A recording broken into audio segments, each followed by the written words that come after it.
Mayam Kurumjari, EPOM Media Live Podcast or Masu meeting Taviriba, Mayam Punumapo, Hanmakataram Nokchidi. Nasisu Ekoigi EPOM Media Live Podcast. Yamna promising oiba adugumba, Yamna game changing oiba, Manipuri cinema makaki, wari yamakakning, Shekuni Pudun Luxury Base, Nasigi Manipuri cinema. Wari sanagazori ba Manipuri cinemas na haiba tare khoi gi tongan ba film festival singda tongan ba manamathum fangduna lakraba adugumba film khaki wari ning ase khoi sana jagadori ba se film ase miam saktak chege akhoi gi handakta phone khiba akhoi gi Thambal the legacy of the celestial flower haina khangna ba adugumba film dugi cast and crew ning ase khoi gi EPOM media gi studio selection dun lebi ba se khoi gi guesting ase amam toina miam saktak chebage tanja da logjage ai gi hek nakan da fambiri ba sina akhoi gi films they am achok thodang lo bigi protagonist ki role lo bigi ba haba tare Suresh ngasekpom Suresh welcome to the show amasong mathang da Suresh ki mathang da fambiri basina haba tare handak khoi gi best female actor award ki manana lighting BDB adugumbi am promising oi graba adugumbi film actress tuning ase khoi mak da fambiri base Pinky Saikom ladies and gentlemen amasong khoi gi Thambal the legacy of the celestial flower sigi khoi gi thawai hapiri ba adugumba director ne Pinky gi mathang da fambiri basne mayam gina datamo welcome to the show amasung aroibada khoi best child artist award ki manana lighting biribi adugumbi khoi yamna nungshirabi ichenna khak haiba tare mingoina panjarabada khoi lamngan bi laishram welcome to the show lamngan bi nungari bo lamngan bi ya nungai ko adu wari se hoboy na han bas de khoi kano gi brain ori ba hai tare films gi brain ori ba khoi director da gi hana hojege khoi Thambal the legacy of the celestial flower hadness minor bingthon PBB films have it. Ako'y nazo han ba yengzaw matam sida miya magi punchi wari da so hek base to man ba. Amasung base ako'y na higing matam like actually sige se ako'y na oiram da ba so oiwa hai tare. The different forms of ideas knowledge may am kak punchi lakan da may na siyang gi film kak si oigi hai tare. Ako'y gi director gi lens da ako'y walk us through to biyo magi film sa kari gi matang without spoiling much ko amtang hai biyo. Senge hojiki wahang do adum tatana do mina sudum hang hai tare hojiki biopic makti nate senga namiwa film je Thambal harise koi gi nupi magi punsi wari da thengna ba yaba mayam ama punsil lakanda hoi overall last magi mai fak pagi adugumba wari amani tongan magi factor mayam ama hape adugi di sang na hydra june adum yeng wada dum khanga gan sida puthokningi ba singse ado biopic makti nate haiba simadi dum haijege ado habdi films akoina sum naina jaba matam da sum yengjaba matam da habdi films ilai leba film di oide habatare habdi award me am kak fangai ba se ilai laina fangba so dugum bodi natte aduna films akoina hek yengjaba matam sida akoina mamings tagi hore haitare Thambal ko virus na karigino masung Thambal sigi maning da mo akoina suffix oina haitare the legacy of the celestial flowers kaina the mind tor kanda hapak pase sigi so ko gi director gi perspective ta magi wakhlon am khak leiram gadav male fumduna leiram gadav male haitare sigi matang da sa haibiyo sengna Thambal harise akoina kamaina tholakke haiba matamda leirang Thambal siga aikoi gi maitai chanu siga comparison ma ka khoi matik chai chadi haibagi am wafam duna oira kanda maitai chanu se leirang Thambal ga changdam narakpane phajaba khaktagi nate ko Thambal je ngasi ma je maming chatli se sengna hairabada yamna makha oiraba leinungdagi laikhom maraktagi yam motpa mafamdagi hogalla kanda iyai haitare yamna thaba isingi imai se litkhala kanda iyai da satpane mayamna malem pomna khangbane adugumdana maitai chanugi thauna se amotpa mafamdagi sengna tola taraba mafam lairaba oiragasu sengna polap kamahaini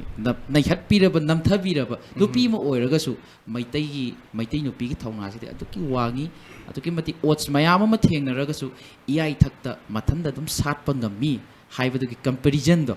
lairang Thambal ne adagi mi Thambal do ne and Thambal itse wahi masamak se asimak sigi triangular oiba comparison ama dum film jida dum mami taba fangani haitare yamna su nungaise akoina film study tawbiriba singsna amasung akogi general public singsna su yengba matamda not only akogi thambal duna symbolism tawris akogi nupi da su hena sakti piba amasung akogi maitai nupi singsgi thauna su uthokpa adugumba film ama kakoina as a complete whole amoina khagda akoina uzai habatar masimagna su handaki Prag Cine Northeast Film Award ta su akogi best film Northeast da fangkiba amasung Manipur State Film Festival 2025 ta su akogi tongan tongan manama thumayama kak fangkiba se sigi adugumba thambal sigi magun sina sune haizage thank you so much data mo ko gi manipuri cinema sida sigumba anauba mayol ma ka porak pagidamak ta haidar matang se pinky sai khom dam lak chege pinky main character ne pinky ne hojik video say you are the perfect example of the symbolism of thambal haiba tare ka ad ahan bada pinky khoina sum uzaba se khoi gi thaba ton daga pinky se supporting artist oina dumai ko yawe adugi matam da khoi se am pam jagi khoi su dum lenga su oigi bani ne haidare matam dagi ko adagi sum la akanda hojik sigi main role oina ga smaina fangakpa adagi different artists me am ka work ka tominarakpa adagi film ma khak se ishana oina dumaina handle ga torokpa sigi ste kari fawi at the same time thambal gi assignments hek la ko matam da ko have the isa de yan hana faw ki ba feelings da have that adu so ngasi gi platform si da haidare amtang express to biram ahan balak pase koi nakan leng sin breva director now tamo sarmane adagi koi producer dagi kano so script writer so ebiriba tapi sheshor baba ga toraga la pase hana aise script se hana yinjagen hai wari budi hape samlakpa ma dum sanar matung sida la ga ina script se haptang yinjagen ha kan script sida aini am pamjaba script amo oram hai tare wari se hai badi nupi ki thaunaling zen have the women empowerment the based over dumba film ama oramba adi nusinungon gi su loina tawnei nga tani ko adu su aina adomna di yam kana focus tawru da bhai tar agi su sona kan da agi topa sinba magi folk song gi da su tawzari banina yamna phaidok pasung nungai da ba adubu script se uba matam da de aini yam pamjagi ba script am su oire dagi work tawmina ga dawri ba sing su agi now ada suras adagi da bi contract pam adum loina pun bada nungai ba ga to su oiba dagi senior artist haraga ni Rina dagi abok indu smile oiba sida haidi moiga work tawmina ba da aingon da su aigi da su experience kara phangoraga di na khanjaraga amana accept tawgibane film se do ai haidi sumaina sibok ki level sida ai se sumaina lakani habde kasu khallu de habde aina film sida yamna work tawjaruba nattabanina adubu khangde inaw adagi mayam thambal tingi keno tawbirakpadagi saina taw phangjaba se yamna laibak phabani am kana saga chari hai khoi gi su yamna laibak phabani hai tare on screen off screen pink ki se khoi na ubo phangjaba se hai tare sigdam to pinky khoi na handak ki sigi role se lobby role se it's aina ha do the embodiment of women empowerment hai tare pinky se yengjawa matam da su khoi na different level of struggles me am se starting from the childhood khoi gi langan gi na sabi gi ba childhood ki matam ge dagi struggle hora kan da hai tare amasung inkhalak ko matam da am struggle tawgiba adugumba kano role am khakoi nupi amoi bagi aki amogi role di pakna oi gi hai tar akanna thogi role am khakoi da tumaina ugi hai tar sima da haina balai ko artist sing sina khoi gi characters da kana lupshan gi matam da after effect hai na yum halab hawa doi character da dum lei gi ba dum moment am khak lei dina pinky gi oi na de adugumba moment gali thokibra amtang hai bi wari livi adum badi thoki di ba ko aduga kaw ngam da ban dei lehawe habdi nungsa da pat ki yai du da nungsa da ko na wana saraga satin du pasu ya da bi mai tor ga wana struggle taw gi ba do karaga thani mo lehawe khudinga da loi kai horaga aduma di memory hawe aduga haidi aigi acting hai tare aigi tawram dai du da khatang focus tawraga tawba loira kan de dum ai han in normal life ta dum oeba adum kashu thudok pa adum badi legi da after grow di legi dre habata yamna sunu ngai ta jama tam da langan bi da muk lak chege langan bi yan han sigi assignment se fang base isa da kari fawi adugi matang da so hai biu kamai tawi adugi wari li biu ne yan han bada have di langan bi se cheping ki angang ori ngai sadoi ne kai na mi na ga hairak ko do kano na director na ga hairak ko do isa da kari fawi hai biu bada sigi ꯑꯩ ꯑꯣꯖꯥ ꯕꯤꯁꯦꯁꯣꯔ ꯑꯃꯗꯤ ꯑꯩꯈꯣꯏꯒꯤ ꯑꯣꯖꯥ ꯊꯦꯡꯅꯈꯤꯕꯁꯦ ꯈꯟꯊꯍꯧꯗꯕ ꯃꯤꯀꯨꯞ ꯍꯥꯏꯅ ꯑꯩꯈꯣꯏꯒꯤ short film ꯑꯃ ꯅꯝꯃꯦ ꯑꯗꯨꯗ ꯊꯦꯡꯅꯈꯤꯕꯅꯦ ꯑꯗꯨꯗꯒꯤ ꯑꯣꯖꯥꯅ ꯑꯃꯨꯛ ꯃꯊꯪꯒꯤ ꯐꯤꯂꯝꯁꯨ ꯂꯩꯔꯤꯅ ꯑꯗꯨꯝ ꯍꯥꯏꯕꯤꯔꯛꯑꯦ ꯑꯗꯨꯗ ꯑꯣꯖꯥꯅ ꯅꯣꯡꯃ ꯃꯃꯥꯗ ꯐꯣꯟ ꯇꯧꯔꯛꯑꯒ ꯁꯨꯃꯥꯏꯅ ꯊꯝꯕꯥꯜ ꯐꯤꯂꯝ ꯑꯃ ꯅꯝꯗꯣꯏꯅꯦ ꯁꯤꯗ ꯍꯥꯏꯗꯤ ꯊꯝꯕꯥꯜꯅ ꯑꯉꯥꯡ ꯑꯣꯏꯔꯤꯉꯩꯒꯤ ꯔꯣꯜ ꯂꯧꯗꯣꯏꯅꯦꯅ ꯍꯥꯏꯕꯤꯌꯦ ꯑꯗꯨꯗ ꯍꯥꯏꯗꯤ ꯃꯌꯥꯝ ꯊꯦꯡꯅꯅꯤ ꯈꯟꯕꯗ ꯌꯥꯝ ꯍꯔꯥꯎꯋꯦ ꯍꯥꯏꯗꯤ ꯆꯦ ꯄꯤꯡꯀꯤ ꯍꯣꯏ ꯑꯗꯨꯗꯒꯤ ꯗꯥ ꯁꯨꯔꯁ ꯑꯗꯨꯗꯒꯤ ꯑꯣꯖꯥ ꯍꯣꯏ ꯃꯌꯥꯝ ꯑꯩꯈꯣꯏ ꯊꯦꯡꯅꯅꯤ ꯈꯟꯕꯗ ꯌꯥꯝ ꯍꯔꯥꯎꯖꯩ ꯑꯍꯥꯟꯕ ꯃꯇꯝꯗ out of curiosity lamnganbise aina ngasai yamna hekchang ko matamda di yamna timid oiba angang am khoina admaina oi hai tare but on screen da di lamnganbi isagi oiba charisma am khak adum uthore e hai ba tare ko yamna su pi yamna su chehi yam nauriba angang am khak me hai tare sigi levels dagi artist am oina groom tawri tawbiri hose su tawri hai tare grassroots levels dagi kamain tawi sigi matang da haibi isa se act artist am khak oini ga haiba se hojik tagi adum promise warga adum laibibra kamain tawi haibi ꯑꯩ ꯍꯌꯦꯡꯋꯥꯏ ꯆꯥꯎꯔꯀꯥꯟꯗ ꯑꯗꯨ ꯍꯥꯏꯗꯤ ꯑꯐꯥꯎꯕ actress ꯑꯃ ꯑꯣꯏꯖꯅꯤꯡꯉꯦꯅ ꯑꯩ ꯑꯗꯨꯝ ꯍꯧꯖꯤꯛꯇꯩ ꯍꯧꯅ ꯑꯁꯥꯁꯨ ꯊꯝꯖꯩꯌꯦ ꯃꯥꯏ ꯄꯥꯛꯄꯁꯨ ꯑꯣꯏꯕꯤꯌꯨꯀꯣ ꯏꯄꯣꯝ ꯃꯦꯗꯤꯌꯥꯒꯤ ꯃꯥꯏꯀꯩꯗꯒꯤꯁꯨ ꯑꯩꯈꯣꯏꯅꯗꯤ ꯑꯍꯟ ꯑꯣꯏꯔꯕꯅꯤꯅ ꯍꯥꯏꯇꯥꯔꯦ lots of blessing to you ꯂꯣꯡꯉꯥꯟꯕꯤ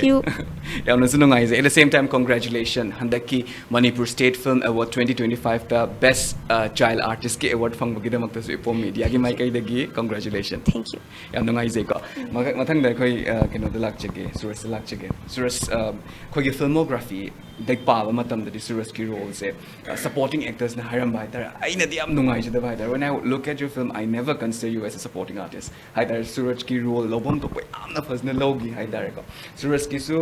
as an artist amoina sigi wari am khakadam leiramgada male wari live you first assignment se fangdagi kari faugi kamain to orkanda khigi sigi role se kamain to orkanda sagalakhi ga haibgi wari am tongan leiramgada male suraj wari live you hana makada ipom media bi wirba me apun mupu konon kharabjari thambal je lakhi baje akhoi gi aiga ko ek tongminari ba khoi dabi mana men protagonist ne lawne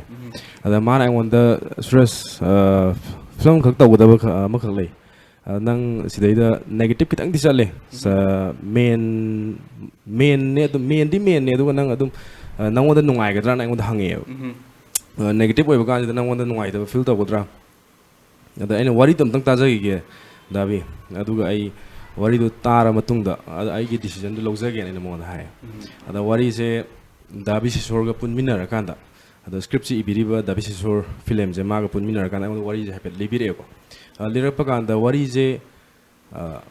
ai dum supporting oraga jo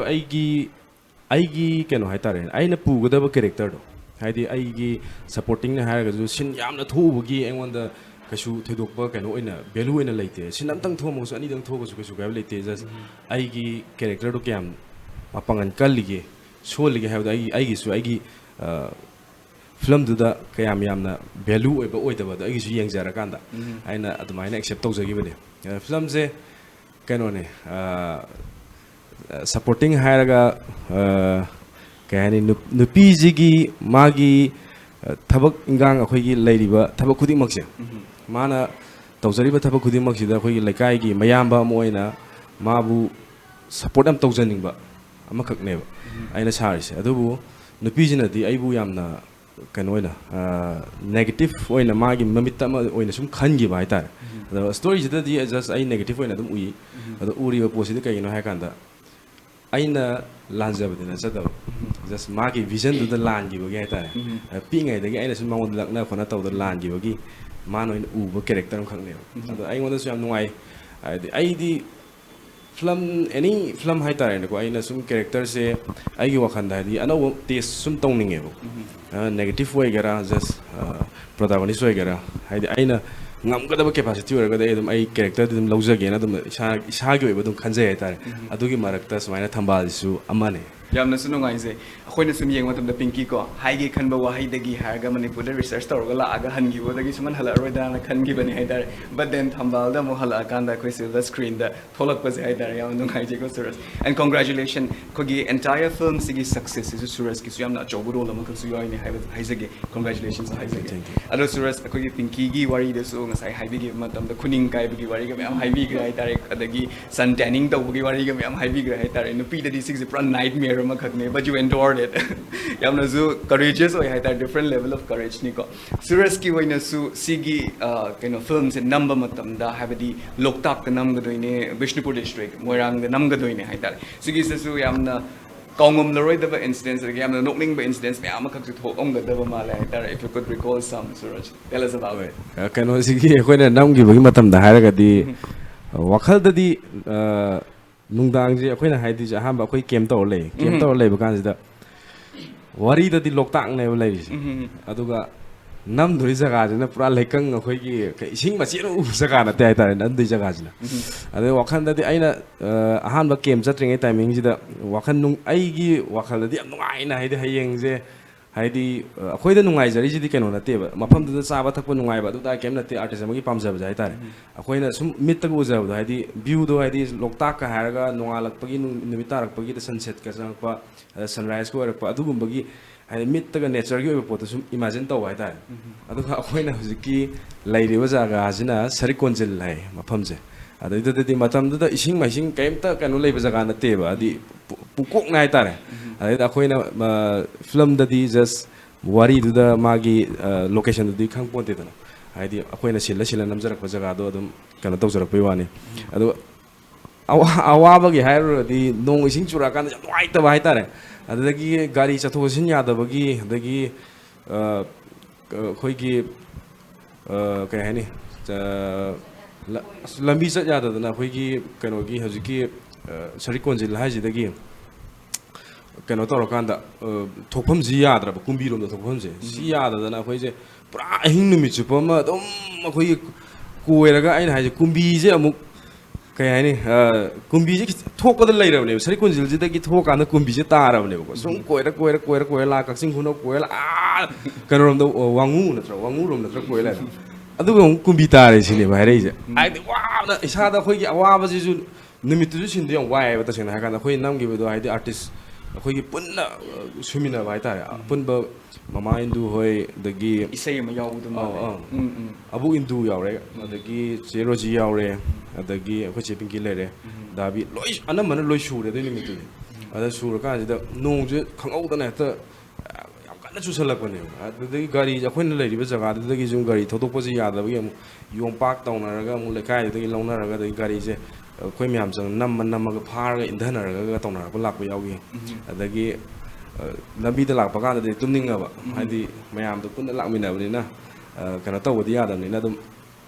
ꯂꯝꯕꯤꯗ ꯁꯥꯡꯅ ꯊꯧꯔꯛꯄꯩꯀꯣ ꯑꯩꯅ ꯀꯥꯏ ꯌꯧꯔꯒꯦꯅ ꯍꯪꯉꯦ ꯀꯨꯝꯕꯤ ꯌꯧꯔꯤꯁꯤꯅꯦ ꯀꯗꯥꯏꯗꯣ ꯍꯥꯏꯅꯤ ꯅꯣꯏꯁꯤꯗꯤ ꯁꯣꯀꯥꯜ ꯑꯗꯨꯒꯤ ꯇꯥꯏꯞꯇ 99 ꯌꯧꯔꯀꯥꯟꯗ ꯆꯤꯛꯑꯒ ꯑꯃꯨꯛ ꯋꯥꯟꯗ ꯍꯟꯊꯔꯛꯄꯒꯤ ꯐꯤꯕꯝꯗꯨꯅꯦꯅ ꯍꯥꯏ ꯑꯩ ꯐꯥꯒꯤ ꯇꯧ ꯍꯥꯏꯗꯤ ꯁꯨꯝ ꯑꯗꯨꯒꯤ ꯍꯥꯏꯔꯗꯤ ꯌꯥꯝ ꯅꯨꯡꯉꯥꯏ ꯍꯥꯏꯇꯥꯔꯦ ꯌꯥꯝ ꯐꯖꯩꯀꯣ ꯀꯝꯄꯦꯔꯤꯖꯟꯗꯨꯁꯨ ꯑꯗꯨꯝ ꯍꯥꯏꯇꯥꯔꯦ ꯅꯍꯥꯟꯋꯥꯏ ꯂꯤꯟ ꯁꯥꯟꯅꯕꯗꯨꯅꯤꯀꯣ ꯁꯣꯐꯥꯒ ꯁꯥꯟꯅꯔꯀꯥꯟꯗ ꯃꯃꯩ ꯆꯤꯛꯑꯀꯥꯟꯗ ꯍꯟꯊꯔꯛꯄꯗꯣ ꯑꯗꯨꯒꯤ ꯐꯤꯕꯝꯅꯦꯕ ꯍꯥꯏꯗꯤ ꯍꯦꯛ ꯐꯠ ꯂꯧꯊꯣꯛꯑ ꯌꯧꯔꯛꯄ ꯄꯣꯠꯇꯣ ꯑꯗꯨꯝ ꯀꯣꯏꯔ ꯂꯥꯛꯑꯒ ꯑꯃꯨꯛ ꯀꯨꯝꯕꯤ ꯂꯩꯔꯦ ꯍꯥꯏꯖꯜꯂꯛꯄꯗꯨꯗꯗꯤ ꯏꯁꯥꯗꯣ ꯌꯥꯝ ꯊꯤ ꯑꯦꯛꯖꯣꯁꯇꯦꯠ ꯑꯣꯏꯔꯦꯕ ꯏꯁꯥꯗꯣ ꯑꯗꯨꯒ ꯅꯨꯡꯉꯥꯏꯕ ꯑꯦꯛꯁꯄꯤꯔꯤꯌꯦꯟꯁ ꯍꯥꯏꯔꯒꯗꯤ ꯑꯩꯈꯣꯏꯒꯤ ꯑꯝꯇ ꯍꯩꯕꯗꯤ ꯅꯠꯇꯦ ꯍꯤ ꯍꯣꯟꯕ ꯍꯥꯏꯁꯤꯁꯨ ꯑꯩꯈꯣꯏꯒꯤ ꯂꯥꯏꯐꯀꯤ ꯑꯍꯥꯟꯕꯅꯦ ꯍꯥꯏꯇꯥꯔꯦ ꯑꯗꯩꯗ ꯆꯦ ꯄꯤꯡꯀꯤꯅꯒ ꯗꯥꯕꯤꯒ ꯃꯣꯏ ꯑꯅꯤꯁꯦ ꯀꯩꯅꯣꯗ ꯑꯩꯈꯣꯏꯒꯤ ꯄꯥꯠꯁꯤꯗ ꯃꯣꯏ ꯑꯅꯤ ꯋꯥꯔꯤ ꯋꯥꯇꯥꯏꯒ ꯁꯥꯟꯅꯖꯔ ꯂꯩꯔꯝꯕ ꯍꯥꯏꯇꯥꯔꯦ ꯑꯗ ꯂꯩꯔꯝꯕꯁꯤꯗ ꯑꯩꯅ ꯃꯣꯏ ꯑꯅꯤꯁꯦ ꯎꯕꯗ ꯌꯥꯝ ꯀꯜꯂꯛꯄ ꯑꯃ ꯐꯥꯎꯕ ꯍꯥꯏꯇꯥꯔꯦ ꯌꯥꯝ ꯁꯥꯎꯅꯤꯡꯕ ꯑꯗꯨꯒꯤ ꯁꯤꯟꯁꯤꯗꯒ ꯑꯩꯅ ꯃꯣꯏ ꯃꯅꯥꯛꯇ ꯍꯤ ꯍꯣꯟꯖꯜꯂꯛꯄꯁꯦ ꯑꯩꯈꯣꯏꯒꯤ ꯗꯥ ꯇꯥꯃꯣ ꯍꯣꯏ ꯑꯗꯒꯤ ꯑꯩꯈꯣꯏ ꯗꯥ ꯕꯤꯁꯦꯁꯣꯔ ꯍꯣꯏ ꯃꯣꯏꯅꯗꯤ ꯄꯥꯈꯠꯂꯦꯕ ꯑꯩꯅ ꯏꯊꯟꯗ ꯍꯣꯟꯗꯧ ꯍꯤꯅꯤꯅꯀꯣ ꯑꯗ ꯑꯩꯁꯨ ꯁꯨꯝ ꯌꯥꯝ ꯀꯟꯅ ꯍꯩꯕꯗꯤ ꯅꯠꯇꯦ ꯑꯗꯨꯝ ꯍꯥꯏꯗꯤ ꯁꯨꯝ ꯃꯌꯥꯝꯅ ꯁꯨꯝ ꯇꯥꯛꯄꯤꯔꯀꯥꯟꯗ ꯍꯩꯕꯣꯏ ꯍꯩꯇꯕꯣꯏ ꯐꯩꯒꯦꯔ ꯆꯨꯝꯒꯦꯔ ꯑꯩꯁꯨ ꯑꯗꯨꯝ ꯉꯝꯅꯕꯗꯤ ꯑꯗꯨꯝ ꯇꯧꯋꯦ ꯍꯥꯏꯇꯥꯔꯦ ꯑꯗꯨꯒ ꯑꯗꯨꯒꯤ ꯆꯦꯄꯤꯡꯒꯤꯅ ꯍꯥꯏꯔꯤꯕ ꯑꯩꯈꯣꯏꯒꯤ ꯁꯟ ꯇꯦꯅꯤꯡ ꯇꯧꯕ ꯈꯣꯠꯄꯁꯤꯗꯤ ꯁꯤꯁꯤꯅ ꯑꯩꯈꯣꯏꯒꯤ ꯏꯁꯤꯡꯗꯒꯤ ꯃꯅꯤꯟ ꯊꯛꯀꯠꯂꯛꯑꯀꯥꯟꯗ ꯔꯤꯐ꯭ꯂꯦꯛꯁꯟꯁꯦ ꯁꯤꯁꯤꯅ ꯍꯦꯟꯅ ꯀꯥꯊꯦꯛꯄ ꯍꯦꯜꯂꯦꯕ ꯑꯗꯣ ꯑꯗꯨꯝ ꯍꯥꯏꯗꯤ ꯁꯤꯒꯤ ꯄꯥꯠꯇ ꯂꯩꯕꯤꯔꯤꯕ ꯑꯩꯈꯣꯏꯒꯤ ꯏꯆꯤꯜ ꯏꯅꯥꯎ ꯑꯗꯒꯤ ꯏꯃꯥ ꯏꯄꯥ ꯑꯩꯈꯣꯏ ꯂꯩꯕꯤꯔꯤꯕꯁꯤꯡꯁꯦ ꯃꯣꯏꯅ ꯋꯥꯔꯝꯒꯗꯕ ꯃꯣꯏꯗ ꯊꯦꯡꯅꯔꯝꯒꯗꯕ ꯑꯋꯥꯕꯗꯣ ꯑꯗꯨꯒꯤ ꯇꯧꯖꯔꯨꯕ ꯑꯩꯈꯣꯏꯒꯤ ꯃꯇꯝ ꯈꯔꯗꯨꯗ ꯑꯩꯈꯣꯏꯗꯁꯨ ꯑꯗꯨꯝ ꯑꯗꯨꯒꯤ ꯐꯤꯜꯗꯨ ꯑꯗꯨꯝ ꯐꯪꯉꯦ ꯍꯥꯏꯇꯥꯔꯦ ꯑꯗꯨꯅ ꯇꯁꯦꯡꯅꯃꯛꯀꯤ ꯑꯩꯈꯣꯏꯒꯤ ꯑꯥꯗꯒꯤ ꯉꯥꯒ ꯀꯩꯅꯣ ꯄꯨꯈꯠꯄꯤꯔꯛꯄ ꯑꯗꯒꯤ ꯄꯣꯠ ꯆꯩ ꯑꯦꯅꯤ ꯄ꯭ꯔꯗꯛ ꯄꯨꯈꯠꯄꯤꯔꯛꯄ ꯃꯇꯝꯗ ꯑꯩꯈꯣꯏꯒꯤ ꯕꯔꯒꯦꯅꯤꯡ ꯌꯥꯝ ꯇꯧꯕꯁꯦ ꯁꯤ ꯇꯧꯕꯤꯒꯅꯣꯅ ꯑꯩ ꯍꯥꯏꯖꯒꯦ ꯁꯦꯡꯅ ꯍꯥꯏꯔꯒ ꯌꯥꯝꯅꯁꯨ ꯅꯨꯡꯉꯥꯏꯖꯩ ꯌꯥꯝꯅꯁꯨ ꯐꯖꯕ ꯃꯦꯁꯦꯖ ꯑꯃꯈꯛꯅꯤ ꯍꯥꯏꯕ ꯇꯥꯔꯦ ꯑꯃꯁꯨꯡ ꯑꯩꯈꯣꯏꯒꯤ ꯁꯨꯔꯖꯀꯤ ꯍꯧꯖꯤꯛꯀꯤ ꯉꯥꯛꯇꯪꯒꯤ ꯁꯤꯒꯤ ꯑꯦꯄꯤꯁꯣꯗꯁꯤꯗ ꯍꯥꯏꯇꯥꯔꯦꯀꯣ ꯍꯧꯖꯤꯛ ꯐꯣꯡꯗꯣꯛꯄꯤꯈꯤꯕ ꯂꯝ ꯃꯌꯥꯝꯁꯤꯁꯨ ꯁꯨꯔꯖꯅ ꯏꯂꯥꯕꯣꯔꯦꯠꯂꯤ ꯑꯗꯨꯝ ꯍꯥꯏꯕꯤꯔꯦ ꯏꯄꯣꯝ ꯃꯦꯗꯤꯌꯥꯒꯤ ꯉꯁꯤꯒꯤ ꯂꯥꯏꯐ ꯄꯣꯗꯀꯥꯁꯁꯤ ꯌꯦꯡꯕꯤꯔꯤꯕ ꯃꯔꯤ ꯂꯩꯅꯕꯁꯤꯡꯅꯁꯨ ꯍꯥꯏꯇꯥꯔꯦ ꯁꯤ ꯃꯐꯝꯁꯤꯗꯁꯨ ꯃꯤꯠꯌꯦꯡꯒ ꯆꯪꯕꯤꯕ ꯇꯥꯔꯒꯗꯤ ꯍꯥꯏꯇꯥꯔꯦ ꯏꯄꯣꯝ ꯃꯦꯗꯤꯌꯥ ꯑꯃ ꯑꯣꯏꯅ ꯍꯥꯡꯖꯔꯤꯕꯁꯤꯒꯤꯁꯨ ꯌꯥꯝꯅ ꯑꯆꯧꯕ ꯃꯥꯏ ꯄꯥꯛꯄ ꯑꯃꯁꯨ ꯑꯣꯏꯅꯁꯨ ꯍꯥꯏꯖꯒꯦ Moving on to the director, Datamo. Out of curiosity, Datamo gi ming se dum pok padagi Datamo haina ko birak pra. Asigi marang da so wari myam leram kada male apart from Thambal. Haibi you see. Hai yam nokningba wari ni da. Ado sengna certificate ta de se Vidyasagar Sharma Samuel latpa maina ko yam sangba even akoi gi paikha kaino iba ming iba box to ado da sandaba ming ne ba ado I ichanu pim lai akoi he kakai macha nu pima mana I se da mana angang oi ngai se da su ko ba tamo su ko ba da tamo ai sum ko se da ai ming amoi ne sum sakhi ba da mayam no dum Sharma dum hai ayam na ko ado ka ming ama khara yam kana koi Manipuri game lai dai ne ming se to ana thona bai timing ma kana lai gi bado adui matam da data ma Sharma ina ai se adwai sum haurakhi adu duna aina sengna si ol hoge na dum tawe adum certificate kari kra mayam sida lai gi bani ne adum olagum sida sai sum tawra khara unique oi nang amukin nang ming sibu ta khra ba kawroi dam mi duna popular je dum khara oining baduna ko pare da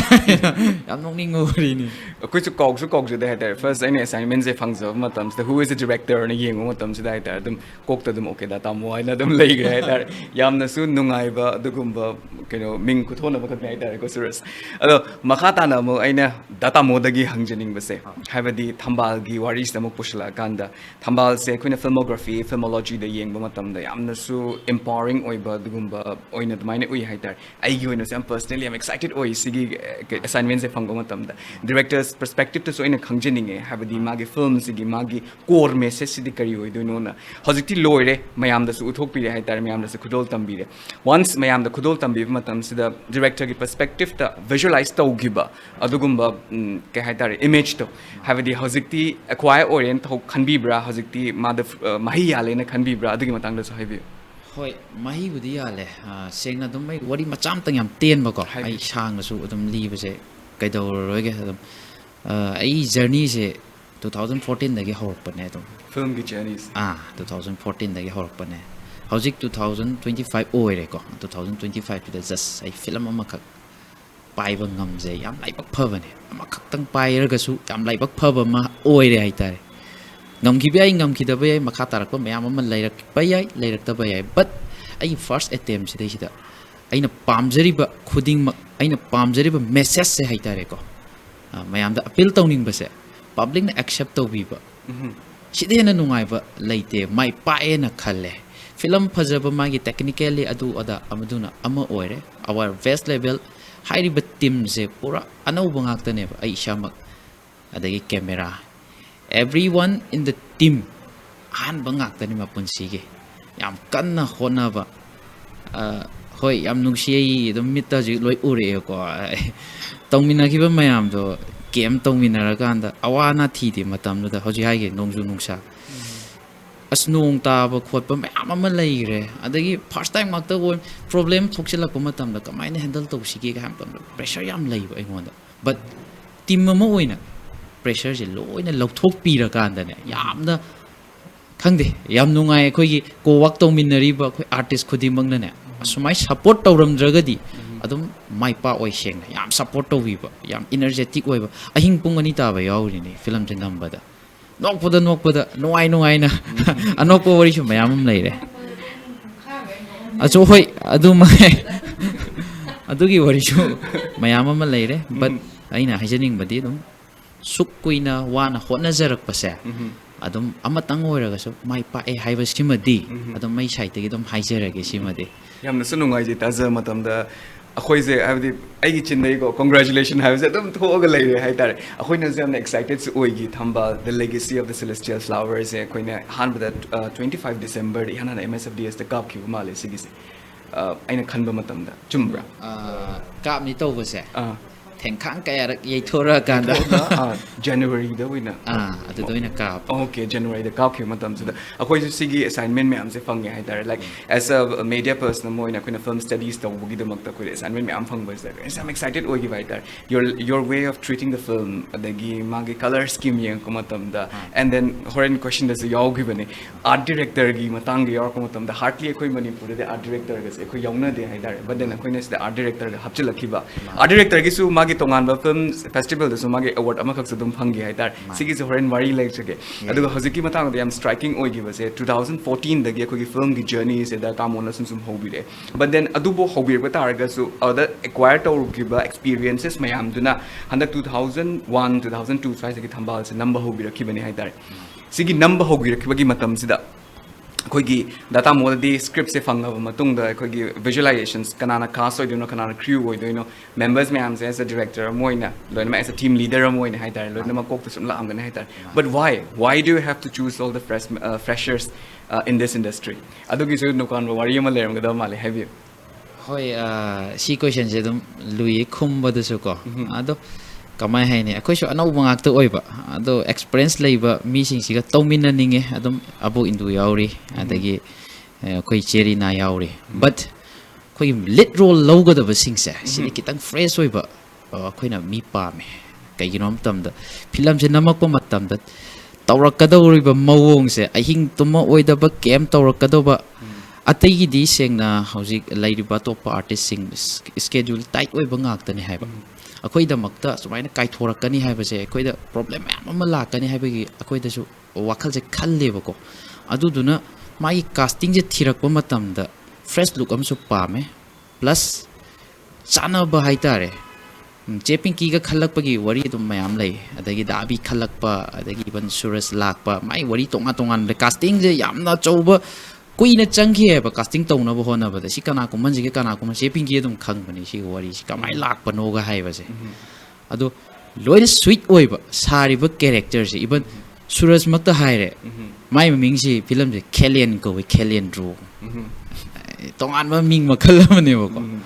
ado chana ga do ba kamai la ke ha ba wari tongan lai re asini casting gi su yamna maru oi ba thaudang lau ki si mark si da dum ai mention tawrabada khoi script writer tamo bisesho ko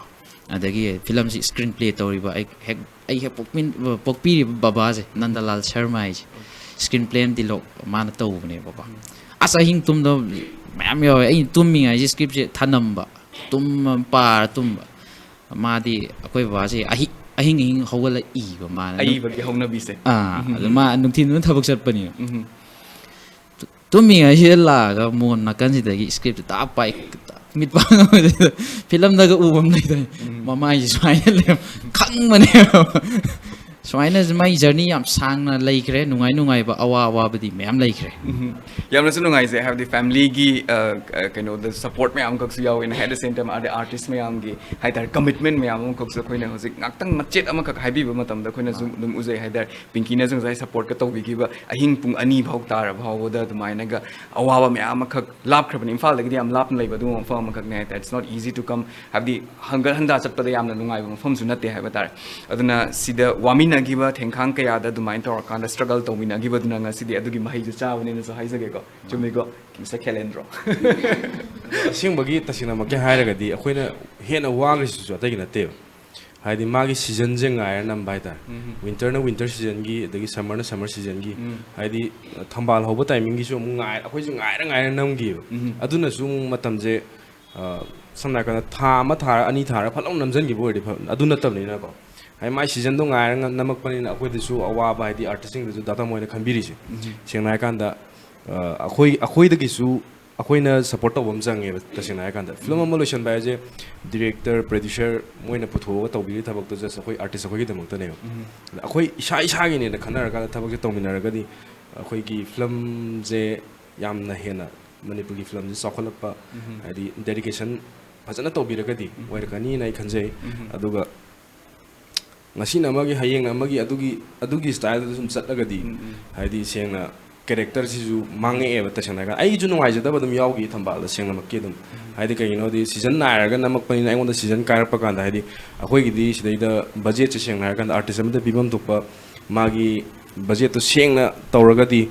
chahi ma lep thokraga su ai gi kai hai tare ai gi budget to na ai gi su sufficient oi ba adu oirak tabani na akoi ju dum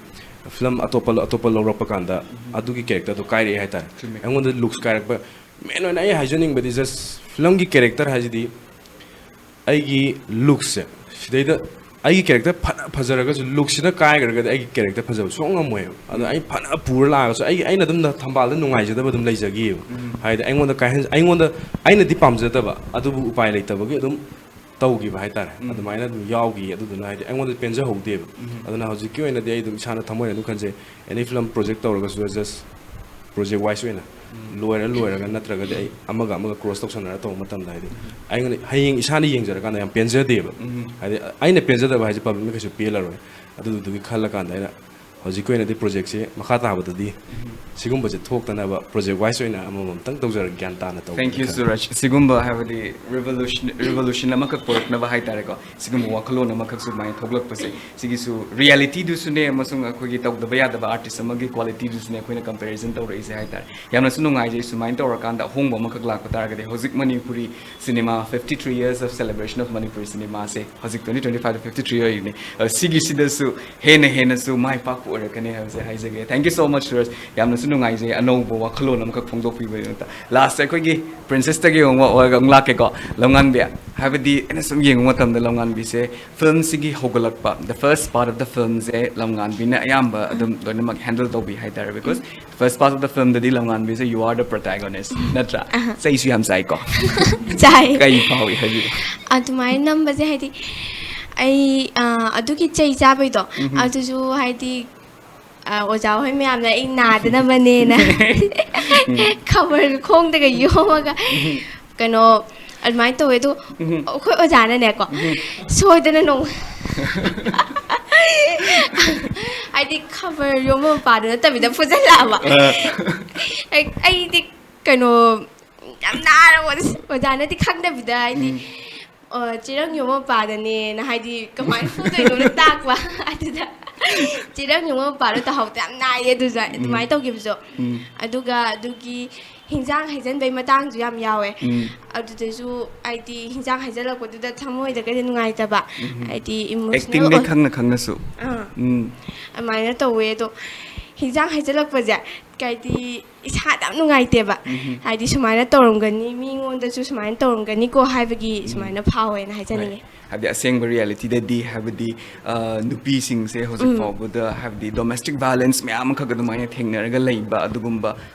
hongdokpadi ngamdaba adugumba mayam khakto langan bina represent tawbini ko yamna sunungai je masung yam fazna su tawbina khanjai ko habdi langan bi so promising habdi hotna basu lev kono haizage ko ado marak thatna mo ngasai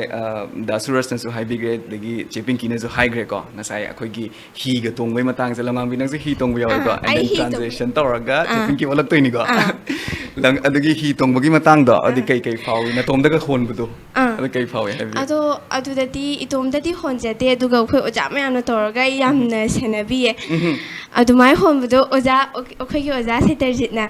aingoda tomlakna toini kulei kuchu dagi kuli kuchu anjale hai ni sa yamna saye odagi doi matang du da aina film jenamaga samje ka thaturaba haidi corona gi leibagi aina film je keno tawdoi mandre na khoji je hoina yamna ju sari na samje ka thaturaba odagi sam hapa khotpa tawbuji yamna waye data mon di saibra oja hoina di ke chei de ngoda oja yam luna tawbiye tu hairati yam phaye haidi akhoi paminari ba mi jing je dagi mama baba je pinki hoi myam noina mak nai ngoda yam luna tawbiye yamna sunu ngai je ko habdi mathang tarak ko so ko gi film faza mayam su puvira ko adagi award mayam ka su phongbiro haizage yam sunu ngai je pinki dong lak chaw matam da ko gi pinki gi sei makha gyawe sigi sida ko gi mang da lere panthung fam haidana ko gi amarjit ka ko gi ngan thoi gana sakpra ganum ore male ko sigi sida aina sum yengja matam sida complete film sigi magi stories sigi mang da lere panthung fam sida am capsule format da adumai tor kanda koina ayeng ba mani yeng matam da this is the core message of the film haina adumai tor kanda so adanga sai suras naga haidi ba cast and crews me answer mak pull lega haidi sigi keno sida oi gi ko sigi numbers so experience am nungai am kak gadaba male loktak ta kumbagi ama mayam leram gadaba male adugi experience something walk us through sigi Thambal film sida aingodadi anoba experience mayam ama khangjal hore hai tare le hore hai tare aidi fi saba hairam da basu haidi ai professional oina phajana saruba natraga su magi chawrak pa madi khangowe hai tare adagi hi honba ꯑꯗꯒꯤ ꯑꯩꯈꯣꯏꯒꯤ ꯊꯝꯕꯥꯜ ꯂꯩꯈꯣꯛꯇꯒꯤ ꯂꯪ ꯆꯤꯡꯊꯣꯛꯄꯁꯦ ꯍꯥꯏꯗꯤ ꯏꯆꯝ ꯆꯝꯕ ꯃꯤ ꯑꯃꯅꯗꯤ ꯀꯩꯁꯨ ꯑꯩ ꯍꯦꯛꯇ ꯃꯅꯥꯗꯣ ꯄꯤꯔꯒ ꯍꯦꯛꯇ ꯁꯥꯔꯛꯑꯣ ꯍꯥꯏꯕꯇ ꯉꯝꯃꯣꯏꯗꯣꯏꯅꯦꯕ ꯍꯥꯏꯕꯗꯤ ꯇꯝꯕ ꯑꯃꯗꯤ ꯆꯪꯉꯦꯕ ꯍꯥꯏꯗꯤ ꯇꯥꯅꯕ ꯃꯥꯒꯤ ꯐꯣꯝꯗꯣ ꯑꯗꯨꯃꯁꯨ ꯈꯪꯍꯧꯔꯦ ꯐꯤꯜꯝꯁꯤꯒꯤ ꯃꯇꯦꯡꯅ ꯑꯗꯨꯝꯕ ꯑꯦꯛꯁꯄꯤꯔꯤꯌꯦꯟꯁ ꯃꯌꯥꯝ ꯑꯃ ꯂꯩꯍꯧꯔꯦ ꯑꯗꯨꯒ ꯏꯁꯩ ꯁꯤꯒꯤ ꯐꯤꯜꯝꯁꯤꯗ ꯈ꯭ꯋꯥꯏꯗꯒꯤ ꯑꯩꯅꯁꯨ ꯄꯥꯝꯖꯕ ꯏꯁꯩ ꯍꯥꯏꯇꯥꯔꯦ ꯍꯧꯖꯤꯛꯀꯤ ꯍꯥꯏꯕꯤꯈꯤꯕ ꯏꯁꯩꯁꯦ ꯃꯥꯡꯗ ꯂꯩꯔꯦ ꯄꯟꯊꯨꯡꯐꯝꯁꯦ ꯏꯁꯩꯁꯤꯕꯨ ꯁꯦꯝꯕꯤꯔꯤꯕ ꯗꯥ ꯑꯃꯔꯖꯤꯠꯅꯁꯨ ꯌꯥꯝꯅ ꯊꯋꯥꯏ ꯇꯥꯅ ꯍꯥꯏꯇꯥꯔꯦ ꯑꯗꯒꯤ ꯏꯁꯩꯁꯤꯕꯨ ꯏꯕꯤꯔꯤꯕ ꯏꯆꯦ ꯔꯣꯖꯤ ꯍꯥꯏꯗꯤ ꯐꯤꯜꯝꯁꯤꯒ ꯌꯥꯝꯅ ꯆꯥꯟꯅꯅ ꯑꯗꯒꯤ ꯑꯇꯥꯕ ꯃꯤꯉꯣꯟꯗꯁꯨ ꯑꯩꯈꯣꯏꯒꯤ ꯊꯧꯅꯥ ꯑꯃ ꯍꯥꯞꯄ ꯍꯥꯏꯇꯥꯔꯦ ꯌꯥꯝꯅ ꯑꯗꯨꯒꯨꯝꯕ ꯏꯁꯩ ꯑꯃ ꯑꯣꯏꯕ ꯍꯥꯏꯇꯥꯔꯦ ꯍꯟꯖꯟ ꯍꯟꯖꯟ ꯇꯥꯔꯁꯨ ꯑꯗꯨꯝ ꯇꯥꯅꯤꯡꯕꯗꯣ ꯍꯥꯏꯗꯤ ꯑꯩꯈꯣꯏ ꯐꯤꯜꯝꯒꯤꯅꯤꯒ ꯍꯥꯏꯕꯒꯤ ꯅꯠꯇꯕ ꯇꯥꯔꯀꯥꯟꯗ ꯑꯩꯈꯣꯏꯗ ꯌꯥꯝꯅ ꯅꯨꯡꯉꯥꯏꯕ ꯑꯗꯒꯤ ꯃꯤꯉꯣꯟꯗ ꯍꯣꯠꯅꯅꯤꯡꯕ ꯐꯥꯎꯍꯟꯕ ꯏꯁꯩ ꯑꯃꯒ ꯑꯣꯏꯕ ꯁꯤꯒꯤ ꯏꯁꯩꯁꯤꯁꯨ ꯑꯗꯨꯒ ꯅꯝꯕꯁꯤꯁꯨ ꯑꯟꯀꯠꯇꯁꯨ ꯅꯝꯕ ꯌꯥꯎꯈꯤꯗꯥꯏꯅꯦ ꯑꯗꯨꯗꯨꯁꯨ ꯑꯋꯥꯕ ꯑꯃ ꯑꯣꯏꯒꯦ ꯍꯥꯏꯕꯗꯤ ꯃꯤꯗꯣ ꯌꯥꯝꯃꯛꯄꯅꯤꯅ ꯑꯃꯅ ꯑꯃꯨꯛ ꯁꯣꯏꯖꯜꯂꯛ ꯇꯧꯕꯒꯤ ꯇꯦꯛꯁꯨ ꯑꯗꯨꯝ ꯈꯔꯗꯤ ꯑꯗꯨꯝ ꯍꯟꯈꯤꯌꯦ ꯑꯗꯨꯗꯣ ꯑꯗꯨꯒ ꯇꯥꯕꯗꯕꯨꯗꯤ ꯑꯗꯨꯝ ꯐꯖꯅ ꯇꯥꯈ꯭ꯔꯦ ꯑꯗꯨꯒ ꯑꯗꯨꯒꯤ ꯇꯦꯛꯇꯣ ꯅꯝꯕꯗꯁꯨ ꯌꯥꯝ ꯑꯋꯥꯕ ꯑꯃ ꯑꯣꯏꯈꯤ ꯑꯗꯨꯒ ꯈꯪꯗꯦ ꯌꯥꯝꯅ ꯅꯨꯡꯉꯥꯏꯕ ꯑꯗꯒꯤ ꯑꯋꯥ ꯅꯨꯡꯉꯥꯏꯒꯤ ꯑꯦꯛꯁꯄꯤꯔꯤꯌꯦꯟꯁ ꯃꯌꯥꯝ ꯑꯃ ꯐꯪꯉꯦ ꯍꯥꯏꯇꯥꯔे ꯄꯨꯡ 2ꯁꯤꯗ ꯅꯤꯡꯊꯝꯊꯥꯅꯦ ꯑꯗꯨꯁꯨ ꯉꯁꯥꯏ ꯄꯨꯡ 2ꯗ ꯅꯝꯃꯦꯒ ꯍꯥꯏꯒꯤꯗꯣ ꯄꯨꯡ 2 ꯅꯤꯡꯊꯝꯊꯥꯒꯤ ꯍꯤꯁꯤꯗ ꯑꯩꯈꯣꯏꯒꯤ ꯀꯦꯃꯦꯔꯥꯃꯦꯟ ꯅꯟꯗꯔꯥꯁꯦ ꯃꯥꯁꯤꯅ ꯍꯤ ꯃꯅꯨꯡꯁꯤꯗ ꯇꯨꯝ ꯆꯣꯠꯂꯒꯅꯤ ꯃꯥꯅ ꯂꯩꯗꯣꯏꯁꯦ ꯑꯩꯗꯤ ꯍꯤ ꯇꯣꯡꯕꯗꯣ ꯑꯗꯨꯝ ꯀꯥꯟꯗꯗꯤ ꯐꯥꯔꯁט ꯇꯥꯏꯝ ꯑꯗꯨ ꯑꯍꯥꯟꯕ ꯑꯣꯏꯒꯅꯤ ꯑꯗꯨꯅ ꯍꯤ ꯇꯣꯡꯕꯗꯣ ꯍꯩꯇꯕꯅꯤꯅ ꯄꯥꯈꯠꯄꯅꯤꯅ ꯑꯗꯨꯃꯥꯏꯅ ꯇꯧꯔꯒ ꯂꯥꯇꯦꯟꯗꯣ ꯇꯧꯔꯒ ꯅꯝꯕ ꯑꯁ ꯑꯋꯥꯕꯁꯦ ꯌꯥꯝ ꯊꯦꯡꯅꯈ꯭ರೆ ꯑꯗꯨꯒ ꯅꯨꯡꯉꯥꯏꯕꯁꯤꯅ ꯍꯥꯏꯇꯥꯔꯒꯗꯤ ꯑꯩꯈꯣꯏ ꯇꯤꯝ ꯋꯥꯔꯛ ꯑꯣꯏꯅ ꯇꯧꯃꯤꯟꯅꯕꯗ ꯌꯥꯝꯅ ꯁꯞꯄꯣꯔꯇꯤꯞ ꯑꯣꯏꯕ ꯑꯗꯒꯤ ꯀꯩ ꯍꯥꯏꯅꯤ ꯊꯕꯛ ꯑꯃ ꯇꯧꯕ ꯃꯇꯝꯗ ꯌꯥꯝꯅ ꯇꯦꯕꯜ ꯋꯥꯔꯛ ꯇꯧꯕ ꯌꯥꯝꯅ ꯀꯨꯞꯊꯕ ꯑꯩꯈꯣꯏꯒꯤ ꯑꯩꯗꯤ ꯗꯥ ꯇꯥꯃꯣꯁꯦ ꯀꯣꯃꯥ ꯍꯥꯏꯔꯒ ꯈꯪꯉꯦ ꯑꯅꯧꯕ ꯃꯤꯡ ꯑꯃꯁꯨ ꯂꯩꯔꯦꯀꯣ ꯍꯣꯏ ꯑꯩꯅ ꯀꯣꯃꯥ ꯍꯥꯏꯔꯒ ꯈꯪꯉꯦ ꯍꯥꯏꯗꯤ ꯃꯥꯁꯦ ꯌꯥꯝꯅ ꯀꯨꯞꯅ ꯋꯥꯔꯛ ꯇꯧꯖꯕ ꯍꯥꯏꯇꯥꯔꯦ ꯑꯅꯧꯕ ꯑꯣꯏꯖꯔꯒꯁꯨ ꯌꯥꯝꯅ ꯃꯆꯨ ꯇꯥꯅ ꯇꯧꯖꯕꯗꯣ ꯑꯗꯨꯗꯨꯅ ꯑꯩꯈꯣꯏꯗꯁꯨ ꯁꯣꯏꯈꯤꯒꯗ꯭ꯔꯥ ꯑꯗꯒꯤ ꯀꯩꯅꯣ ꯇꯧꯈꯤꯗ꯭ꯔꯥꯅ ꯌꯥꯝꯅ ꯀꯩꯅꯣ ꯇꯧꯖꯕ ꯌꯥꯝ ꯆꯦꯛꯁꯤꯟꯖꯅ ꯇꯧꯖꯕ ꯍꯥꯏꯇꯥꯔꯦ ꯑꯗꯒꯤ ꯇꯥꯏꯝꯁꯦ ꯌꯥꯝꯅ ꯃꯦꯟꯇꯦꯟ ꯇꯧꯕꯗꯨꯗꯁꯨ ꯌꯥꯝꯅ ꯑꯋꯥꯕ ꯑꯃ ꯑꯣꯏꯌꯦꯕ ꯑꯩ ꯏꯁꯥꯒꯤꯁꯨ ꯑꯩꯅ ꯌꯥꯝ ꯄꯪꯆꯨꯋꯦꯜ ꯑꯣꯏꯖꯕ ꯃꯤꯅꯦꯕ ꯑꯗꯨ ꯑꯣꯏꯇꯥꯔꯒꯁꯨ ꯃꯌꯥꯝ ꯄꯨꯜꯂꯛꯄꯅꯤ나 ꯑꯗꯨꯐꯥꯎꯗ ꯑꯩꯅ ꯏꯁꯧ ꯂꯥꯡꯅ ꯊꯦꯡꯉꯦ ꯏꯁꯧ ꯂꯥꯡ ꯇꯧꯔꯤꯅꯦꯕ ꯈꯪꯗꯦ ꯑꯗꯨꯅꯦ ꯅꯨꯡꯉꯥꯏꯕ ꯍꯥꯏꯁꯦ ꯑꯗꯨ ꯍꯧꯖꯤꯛꯀꯤ ꯑꯗꯨꯒꯤ ꯑꯋꯥꯕ ꯅꯨꯡꯉꯥꯏꯕ ꯃꯌꯥꯝꯗ ꯄꯨꯜꯂꯨꯔꯒ ꯋꯥꯔꯒ ꯀꯩꯅꯣ ꯇꯧꯔꯒ ꯇꯧꯈꯤꯕꯗꯣ ꯑꯩꯈꯣꯏ ꯉꯁꯤ ꯁꯨꯃꯥꯏꯅ ꯃꯅꯤꯄꯨꯔ ꯁ꯭ꯇꯦꯠ ꯐꯤꯜꯝꯒꯤ ꯁꯨꯃꯥꯏꯅ ꯂꯥꯎꯊꯣꯛꯄꯤꯔꯛꯄ ꯃꯇꯝꯗ ꯍꯥꯏꯗꯤ ꯑꯋꯥꯕꯁꯦ ꯂꯣꯏꯅ ꯀꯥꯎꯋꯦ ꯍꯥꯏꯇꯥꯔꯦ ꯍꯥꯏꯗꯤ ꯑꯩꯈꯣꯏꯅ ꯋꯥꯖꯈꯤꯕ ꯃꯌꯥꯝꯗꯣ ꯃꯌꯥꯝꯅ ꯋꯥꯖꯈꯤꯕ ꯃꯌꯥꯝꯗꯣ ꯃꯍꯩ ꯌꯥꯜꯂꯦꯅ ꯈꯜꯂꯦ ꯍꯥꯏꯇꯥꯔꯦ ꯈꯤꯇꯪ ꯑꯣꯏꯔꯁꯨ ꯃꯍꯩ ꯌꯥꯜꯂꯦꯅ ꯑꯩꯈꯣꯏꯅꯁꯨ ꯌꯥꯝ ꯍꯔꯥꯎꯖꯩ ꯍꯥꯏꯕ ꯇꯥꯔꯦ ꯁꯤꯒꯤ ꯑꯦꯋꯥꯔꯗꯁꯦ ꯑꯩꯈꯣꯏꯅ ꯄꯤꯡꯀꯤꯗꯒ ꯈꯨꯠꯁꯤꯟꯅꯕꯤꯔꯛꯄ ꯃꯇꯝꯁꯦ ꯁꯤ ꯗꯤꯖꯔቭ ꯏꯠ ꯀꯥꯏꯅ ꯈꯟꯈꯤꯕꯗꯣ ꯑꯗꯨꯒꯨꯝꯕ ꯃꯣꯃꯦꯟꯠ ꯑꯃꯈꯛ ꯑꯣꯏ ꯍꯥꯏꯇꯥꯔꯦ social media when viral when you receive that award ꯅꯠꯇ꯭ꯔꯥ ꯍꯥꯏꯕꯗꯤ ꯑꯉꯧꯕ ꯌꯨ ꯂꯨꯛ ꯁꯣ ꯑꯦꯂꯤꯒꯦꯟ ꯗꯦꯠ ꯗꯦ ꯍꯥꯏꯕꯗꯤ ꯑꯉꯧꯕ ꯉꯥꯛꯇꯒ ꯁꯦꯠꯂꯒ ꯌꯥꯝꯁꯨ ꯐꯖꯈꯤ ꯍꯥꯏꯇꯥꯔꯦ ꯑꯗꯣ ꯁꯤꯒꯤ ꯇꯣꯀꯤꯡ ꯑꯕꯥꯎꯠ ꯑꯩꯈꯣꯏꯒꯤ ꯃꯥꯡꯗ ꯂꯩꯔꯦ ꯄꯟꯊꯨꯡꯐꯝꯒꯤꯁꯤꯗ ꯑꯩꯈꯣꯏꯅ ꯌꯥꯝꯅꯁꯨ ꯍꯦꯟꯅ ꯊꯣꯏꯅ ꯅꯨꯡꯉꯥꯏꯕꯁꯦ ꯑꯩꯈꯣꯏꯒꯤ ꯑꯥꯔꯇꯤꯁ ꯁꯤꯡꯒꯔꯁꯤꯡꯁꯤꯁꯨ ꯌꯥꯎꯈꯤꯕꯁꯦ ꯉꯥꯟꯊꯣꯏꯃꯛꯁꯨ ꯉꯥꯟꯊꯣꯏꯅ ꯆꯪꯉꯛꯄꯗꯒ ꯌꯥꯎꯕꯗꯣ ꯍꯥꯏꯇꯥꯔꯦ ꯍꯥꯏꯕꯗꯤ ꯑꯥꯔꯇꯤꯁꯁꯤꯡꯒꯤꯁꯨ ꯃꯥꯒꯤ ꯈꯪꯕ ꯃꯤꯁꯤꯡꯅꯗꯤ ꯍꯥꯏꯇꯥꯔꯦ ꯁꯛꯏꯕ ꯑꯥꯔꯇꯤꯁꯁꯤꯁꯨ ꯁꯤꯒꯤꯁꯤꯗ ꯑꯩꯈꯣꯏꯅ ꯌꯥꯎꯔꯤ ꯏꯟꯚꯣꯜቭ ꯇꯧꯔꯤ ꯍꯥꯏꯕꯗꯣ ꯑꯗꯨ ꯎꯈꯤꯕꯗꯨꯁꯨ ꯑꯩꯈꯣꯏꯗ ꯚ꯭ꯌꯨꯋꯔꯁꯤꯡꯗꯁꯨ ꯌꯥꯝꯅ ꯅꯨꯡꯉꯥꯏꯕ ꯑꯃꯈꯛꯁꯨ ꯐꯥꯎꯋꯦ ꯍꯥꯏꯇꯥꯔꯦ ꯄꯤꯡꯀꯤ ꯑꯗꯣ ꯁꯤꯟ ꯑꯃꯈꯛꯇ ꯈꯨꯄꯥꯛꯅ ꯊꯥꯕ ꯑꯃꯈꯛ ꯌꯥꯎꯈꯤ ꯍꯥꯏꯇꯥꯔꯦ ꯏꯁ ꯏꯠ ꯄꯔꯁꯅꯦꯜ ꯀꯩ ꯅꯨꯡꯉꯥꯏꯇꯕ ꯂꯩꯒꯦ ꯍꯥꯏꯕꯗꯤ ꯌꯥꯝꯅ ꯔꯤꯌꯦꯜ ꯃꯥꯟꯕ ꯍꯥꯏꯇꯥꯔꯦꯀꯣ ꯍꯥꯏꯕꯗꯤ ꯑꯕꯤꯗ ꯈꯨꯄꯥꯛ ꯊꯥꯒ ꯑꯗꯨꯒꯤ ꯋꯥꯔꯤꯁꯨ ꯂꯤꯕꯤꯌꯣ ꯇꯦꯜ ꯑꯁ ꯑꯕꯥꯎꯠ ꯗ ꯈꯨꯄꯥꯛ ꯈꯨꯄꯥꯛꯁꯦ ꯀꯩꯅꯣꯅꯦ ꯍꯥꯏꯗꯤ ꯑꯩꯅꯗꯤ ꯍꯥꯏꯗꯤ ꯅꯨꯡꯁꯤꯕ ꯈꯪꯅꯕ ꯀ꯭ꯂꯣꯖ ꯑꯣꯏꯕ ꯃꯤꯅ ꯍꯦꯟꯅ ꯊꯤꯅ ꯆꯩꯌꯦꯗꯣ ꯍꯥꯏꯗꯤ ꯗꯥꯕꯤꯒ ꯁꯨꯔꯁꯀꯤꯁꯦ ꯈꯟꯅꯔ ꯂꯩꯔꯝꯕ ꯃꯇꯝꯁꯦ ꯈꯥꯝꯗꯣꯛꯄꯁꯦ ꯌꯥꯗꯕ ꯑꯩꯉꯣꯟꯗ ꯐꯠ ꯂꯥꯎꯅ ꯏꯜꯂꯛꯄ ꯍꯥꯏꯇꯥꯔꯦ ꯃꯁꯥꯒꯤ ꯁꯦꯜꯐ ꯔꯦꯁꯄꯦꯛ ꯂꯩꯖꯕ ꯅꯨꯄꯤ ꯑꯃꯅꯤꯅ ꯃꯉꯣꯟꯗꯒ ꯑꯗꯨꯃꯥꯏꯅ ꯇ꯭ꯔꯤꯠ ꯇꯧꯔꯛꯄꯗꯨꯅ ꯃꯥꯁꯨ ꯅꯨꯡꯉꯥꯏꯇꯕ ꯈꯇꯪ ꯐꯥꯎꯕꯒ ꯑꯗꯒꯤ ꯂꯩꯔꯝꯃꯤꯕ ꯁꯤꯆꯨꯋꯦꯁꯟꯗꯨꯒ ꯅꯨꯡꯉꯥꯏꯇꯕꯒ ꯑꯅꯤꯗꯣ ꯄꯥꯈꯤꯕꯒꯤ ꯈꯪꯍꯧꯗꯅ ꯈꯨꯄꯥꯛꯁꯤꯅ ꯊꯥꯈꯤꯕꯅꯦꯕ ꯑꯗꯨꯁꯨ ꯑꯁꯦꯡꯕꯅꯦꯕ ꯊꯥꯔꯤꯗꯣ ꯗꯥꯕꯤꯅ ꯍꯥꯏꯗꯤ ꯑꯗꯨꯝ ꯊꯥꯎꯑꯣꯅ ꯑꯗꯨꯝ ꯊꯥꯅꯈꯤꯕꯅꯦ ꯍꯥꯏꯗꯤ ꯄꯨꯔꯥ ꯗꯥꯏꯔꯦꯛ ꯊꯥꯈꯤꯕ꯭ꯔꯣ ꯃꯥꯁꯦ ꯄꯥꯟꯈꯤꯕ꯭ꯔꯥ ꯀꯩꯅꯣ ꯇꯧꯕꯅꯦꯕ ꯈꯦꯠꯂꯒ ꯑꯗꯣ ꯅꯨꯃꯤꯠꯁꯨ ꯇꯥꯁꯜꯂꯛꯄꯒꯤ ꯌꯥꯝꯅ ꯀꯩꯅꯣ ꯑꯣꯏꯕꯗꯣ ꯑꯗꯨꯝ ꯊꯥꯈ꯭ꯔꯦꯕ ꯑꯗꯨꯝ ꯈꯦꯠꯂ ꯑꯗꯨꯃꯥꯏꯅ ꯇꯧꯔꯒ ꯇꯧꯈꯤꯕꯅꯦ ꯈꯨꯕꯥꯛꯀꯤ ꯋꯥꯔꯤꯁꯦ ꯔꯤꯑꯦꯛꯁꯟꯗꯣ ꯄꯤꯔꯥ ꯁꯦꯠꯂꯛꯄꯗꯨꯅꯁꯨ ꯍꯦꯟꯅ ꯐꯖꯈꯤꯕꯗꯣ ꯍꯥꯏꯇꯥꯔꯦ ꯁꯤꯆꯨꯋꯦꯁꯟꯗꯣ ꯏꯀꯥꯏ ꯅꯨꯡꯁꯤ ꯌꯥꯅꯕ ꯇꯥꯏꯃꯤꯡ ꯑꯣꯏꯕ ꯍꯥꯏꯇꯥꯔꯦ ꯃꯉꯣꯟꯗꯁꯨ ꯍꯥꯏꯗꯤ ꯅꯨꯄꯤꯁꯤꯅ ꯃꯉꯣꯟꯗ ꯈꯨꯄꯥꯡ ꯊꯥꯔꯛꯏꯗꯨꯁꯨ ꯅꯨꯡꯁꯤꯗꯕꯒꯤꯗꯤ ꯅꯠꯇꯦ ꯃꯉꯣꯟꯗ ꯊꯥꯔꯛꯏꯗꯣ ꯍꯥꯏꯗꯤ ꯑꯩ ꯇꯁꯦꯡꯅꯃꯛꯀꯤ ꯆꯦ ꯄꯤꯡꯀꯤꯅ ꯂꯥꯛꯑꯒ ꯉꯥꯡꯅꯤꯡꯉꯤꯁꯤꯗꯤ ꯑꯩꯉꯣꯟꯗꯅꯦꯕ ꯍꯥꯏꯗꯤ ꯑꯗꯨꯗꯨ ꯅꯪꯅ ꯀꯩꯒꯤ ꯃꯥꯒ ꯃꯥꯟꯅꯩꯅꯣꯅ ꯍꯥꯏꯔꯒ ꯐꯨꯕꯒꯨꯝꯕꯅꯦ ꯍꯥꯏꯇꯥꯔꯦ ꯇꯁꯦꯡꯅꯃꯛꯀꯤ ꯍꯥꯏꯔꯒꯗꯤ ꯍꯥꯏꯕꯗꯤ ꯁꯨꯔꯁꯀꯤ ꯀꯦꯔꯦꯛꯇꯔꯗꯁꯨ ꯈꯦꯂꯦꯟꯗ꯭ꯔꯣꯗꯁꯨ ꯏꯀꯥꯏꯕ ꯄꯤꯕ ꯑꯩꯉꯣꯟꯗꯁꯨ ꯏꯀꯥꯏꯕ ꯄꯤꯕ ꯃꯣꯃꯦꯟꯠ ꯍꯣꯏ ꯍꯣꯏ ꯑꯃꯈꯛꯅꯦꯕ ꯑꯗꯨꯃꯥꯏꯅ ꯑꯣꯏꯕ ꯍꯥꯏꯇꯥꯔꯦ ꯌꯥꯝꯅꯁꯨ ꯐꯖꯩ ꯍꯥꯏꯕꯗꯤ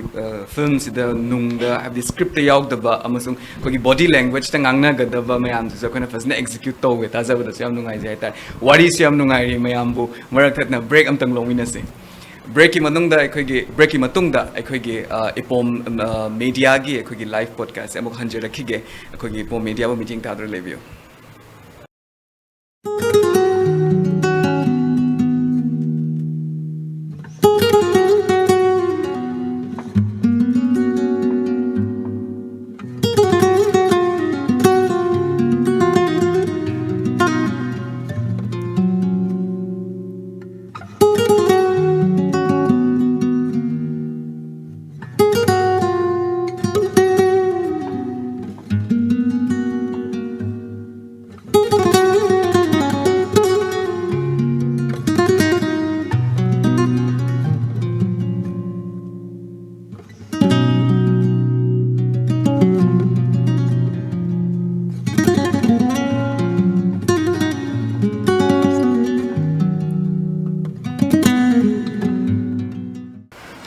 ब्रेक की मतुंगदा मयाम तराम नोक्चरी अखोगी थंबाल the legacy of the celestial flower की अखोगी कास्ट एंड क्रू सिंग सिगे वरी मखा ताजगे ब्रेक की ममांग दा अखोई नुंगाई नुंगाई बा इंसिडेंट्स में आमा खक्सो अखोई वरी सानाग्रे हाइतारे ब्रेक की मतुंग सिदि अखोगी सूरज दगे अमलाक चगे खेलेंद्रो दगे हाइतारे खेलेंद्रो सिगी केनो सिदा हाइतारे को पर्टिकुलर सीन गुम्बा यावब्रा हाबदी एज एन एक्टर मोइना kind of challenging होगी भाई of course every scene खुदिंग मक्कदी 100% as an actor मोइना तुम पीने हाइतारे apart from that henna effort hada da baya da ba adugumba scene gumba yaw ki bra incidents gumba yaw ki sigi matang sta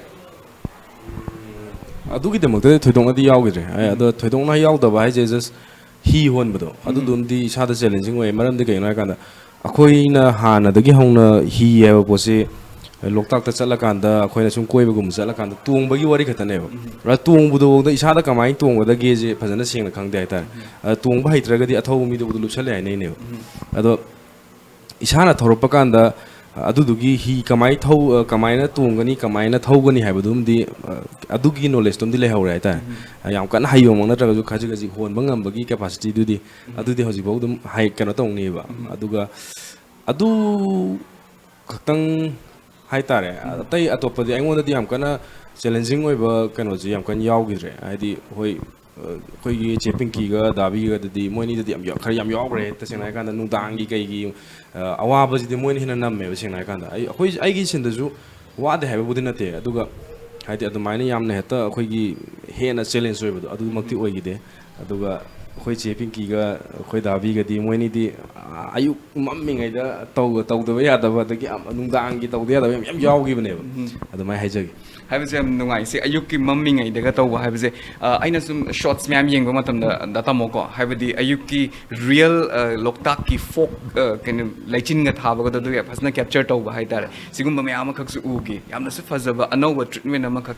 it takes us back to mummy sami film da hawai khoi yeng matam da adugi nostalgic feeling do akoina thambal si yeng matam da amhana akoina feel to hon mangam me haidar sigi treatment si so to film da su ugi da ba yamna su fazagi bo oi ko suras ado akoina ngasai so हाइबीगिबदो अखोगी Loktak Bishnupur district नमगदोइने अदुगी area मयाम द लोइना मक नमगदोइने हाइतार सुरस्ते हानदगी सुरस के कैरियर्स एना ngasa हाइगिबदो हाइगे खनबो वहाइदगी फॉरेनर्स हारगा लाखिबा अदुगुम पम चाम ककने हाइतार अदुगी मतुंग द अदुगी डेब्यूट म्यूजिक एल्बम दुगी मतुंग द हाइतार को तोंगान तोंगान बे एल्बम याम खत सुरस ना कनो खोंग ता बिग्रे हाइतार you become popular become famous you become you know the face of the TV अदगी द बेबी बॉय लुक अम खक सदम आइदम कैरी तौर कान अदम चटखिबा personality amakak oibanina mafam dru chatla locals mayam duga interact tawna ba matamda moigi reactions di kamai tawi serious la ega hayo matamda adugi matamda habi ai ge la diam nungai haidi am nungai je di mayam ga interact tawse ado hanjing dagi angang macha pun bajene nungai yam haidi ngo dam nungai je party ga fa ga no pi ga sum loina ba gi nungai ba adu yang wai ta mo ju dum akoi ai nak dum shooting lak pa ga dum angang macha yam jana ba legal le su legal ai sum phagi jo wai sum taw ado kano gi har ga di ꯑꯩꯈꯣꯏꯅ ꯅꯝꯃꯨꯕ ꯖꯒꯥ ꯈꯨꯗꯤꯡꯃꯛꯀꯤ ꯑꯣꯏꯅꯗꯤ ꯂꯣꯏꯅꯃꯛ ꯌꯥꯝ support ꯑꯣꯏꯅ ꯍꯥꯏꯗꯤ ꯐꯖꯅ fully support ꯇꯧꯕꯤ ꯍꯥꯏꯇꯥꯔꯦ ꯃꯌꯥꯝꯁꯤꯡꯁꯦ ꯑꯗꯒꯤ ꯑꯩꯈꯣꯏꯅꯒ ꯁꯔꯤꯛ ꯀꯣꯟꯖꯤꯜꯗ ꯅꯝꯃꯤꯁꯦ ꯂꯥꯏꯐ ꯁꯥꯎꯟ ꯂꯧꯕꯅꯤꯅ ꯀꯅꯥꯝꯇ ꯀꯩꯅꯣ ꯃꯈꯣꯟ ꯇꯦꯛꯅꯣ ꯍꯥꯏꯔꯛꯄꯗ ꯑꯩꯅ ꯉꯁꯥꯏ ꯑꯦꯛꯇꯤꯡ ꯇꯧꯖꯩ ꯃꯌꯥꯝꯗꯣ ꯑꯗꯨ ꯑꯃꯨꯛ ꯍꯟꯗꯣꯏꯅꯦꯕ ꯔꯤꯇꯦꯛ ꯑꯃꯨꯛ ꯂꯧꯗꯣꯏꯅꯦ ꯑꯗꯒꯤ ꯅꯥꯀꯟꯗ ꯒꯥꯔꯤꯕꯨꯗꯤ ꯌꯥꯝ ꯀꯟꯅ ꯆꯠꯄ ꯈꯣꯠꯄꯗꯤ ꯑꯣꯏꯗꯦ ꯑꯗꯨꯃꯛꯄꯨ ꯇꯟꯖꯥ ꯀꯥꯏꯅ ꯍꯥꯏꯇꯥꯔꯦꯅꯦ ꯃꯤ ꯁꯣꯝꯅ ꯁꯦꯔꯤꯌꯁ ꯑꯣꯏꯅ ꯋꯥꯅ ꯇꯧꯔꯤꯉꯩ ꯇꯥꯏꯝ ꯒꯥꯔꯤ ꯑꯃꯇ ꯂꯧꯊꯧꯈꯤꯕꯗ ꯑꯗꯨꯝ ꯍꯟꯗꯣꯏꯅꯦ ꯑꯗꯨꯒꯨꯝꯕ ꯃꯌꯥꯝꯁꯦ ꯊꯦꯡꯅꯔꯨꯕ ꯖꯒꯥ ꯈꯨꯗꯤꯡꯃꯛꯇꯨꯒꯤ ꯑꯣꯏꯅꯗꯤ ꯍꯥꯏꯗꯤ ꯑꯩꯈꯣꯏꯅ ꯇꯨꯃꯤꯟ ꯂꯩꯕꯤꯌꯨ ꯁꯤ ꯇꯧꯕꯤꯌꯨ ꯍꯥꯏꯕꯗꯣ ꯑꯗꯨꯝ ꯌꯥꯝ ꯐꯖꯅ ꯃꯣꯏꯅꯀꯣ ꯁꯞꯄꯣꯔꯠ ꯐꯖꯅ ꯇꯧꯕꯤꯔꯛꯈꯤ ꯍꯥꯏꯇꯥꯔꯦ ꯑꯗꯨꯒꯤ ꯑꯣꯏꯅꯗꯤ ꯌꯥꯝ ꯅꯨꯡꯉꯥꯏ ꯍꯥꯏꯗꯤ ꯑꯗꯨꯒ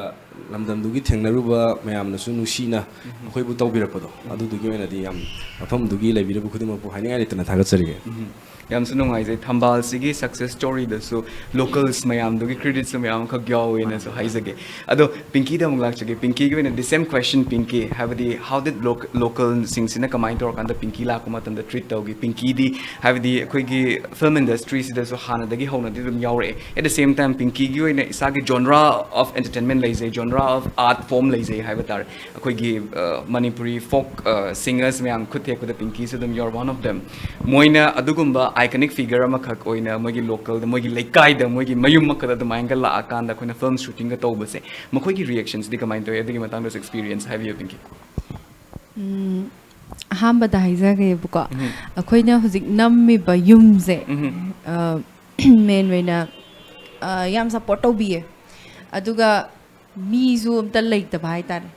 ꯌꯨꯝꯁꯦ ꯍꯣꯏ ꯍꯥꯏꯗꯤ ꯑꯗꯥꯏꯒꯤ ꯑꯣꯏꯅ ꯃꯊꯧꯁꯦ ꯍꯥꯏꯗꯤ ꯃꯣꯏꯒꯤ ꯋꯥꯛ ꯀꯜꯆꯔꯁꯦ ꯌꯥꯝ ꯊꯤꯅ ꯀꯟꯕ ꯍꯥꯏꯇꯥꯔꯦ ꯍꯥꯏꯗꯤ ꯐꯝꯗꯣꯛꯇꯅ ꯀꯩꯅꯣ ꯇꯧꯊꯣꯛꯇꯅ ꯂꯩꯇꯕ ꯂꯝꯁꯦ ꯂꯥꯞꯈ꯭ꯔꯕꯁꯦ ꯑꯗꯨꯝ ꯆꯠꯂꯒ ꯃꯣꯏꯒꯤ ꯅꯣꯡꯃꯒꯤ ꯇꯧꯐꯝ ꯊꯣꯛꯄ ꯗ꯭ꯌꯨꯇꯤ ꯍꯥꯏꯇꯥꯔꯦꯅꯦ ꯂꯣꯏꯅ ꯇꯧꯋꯦꯕ ꯑꯗꯨꯅ ꯑꯩꯈꯣꯏ ꯐꯤꯜꯝ ꯅꯝꯃꯦꯅ ꯃꯣꯏ ꯌꯨꯝꯗ ꯁꯪꯗꯅ ꯈꯣꯠꯇꯅ ꯍꯣꯏ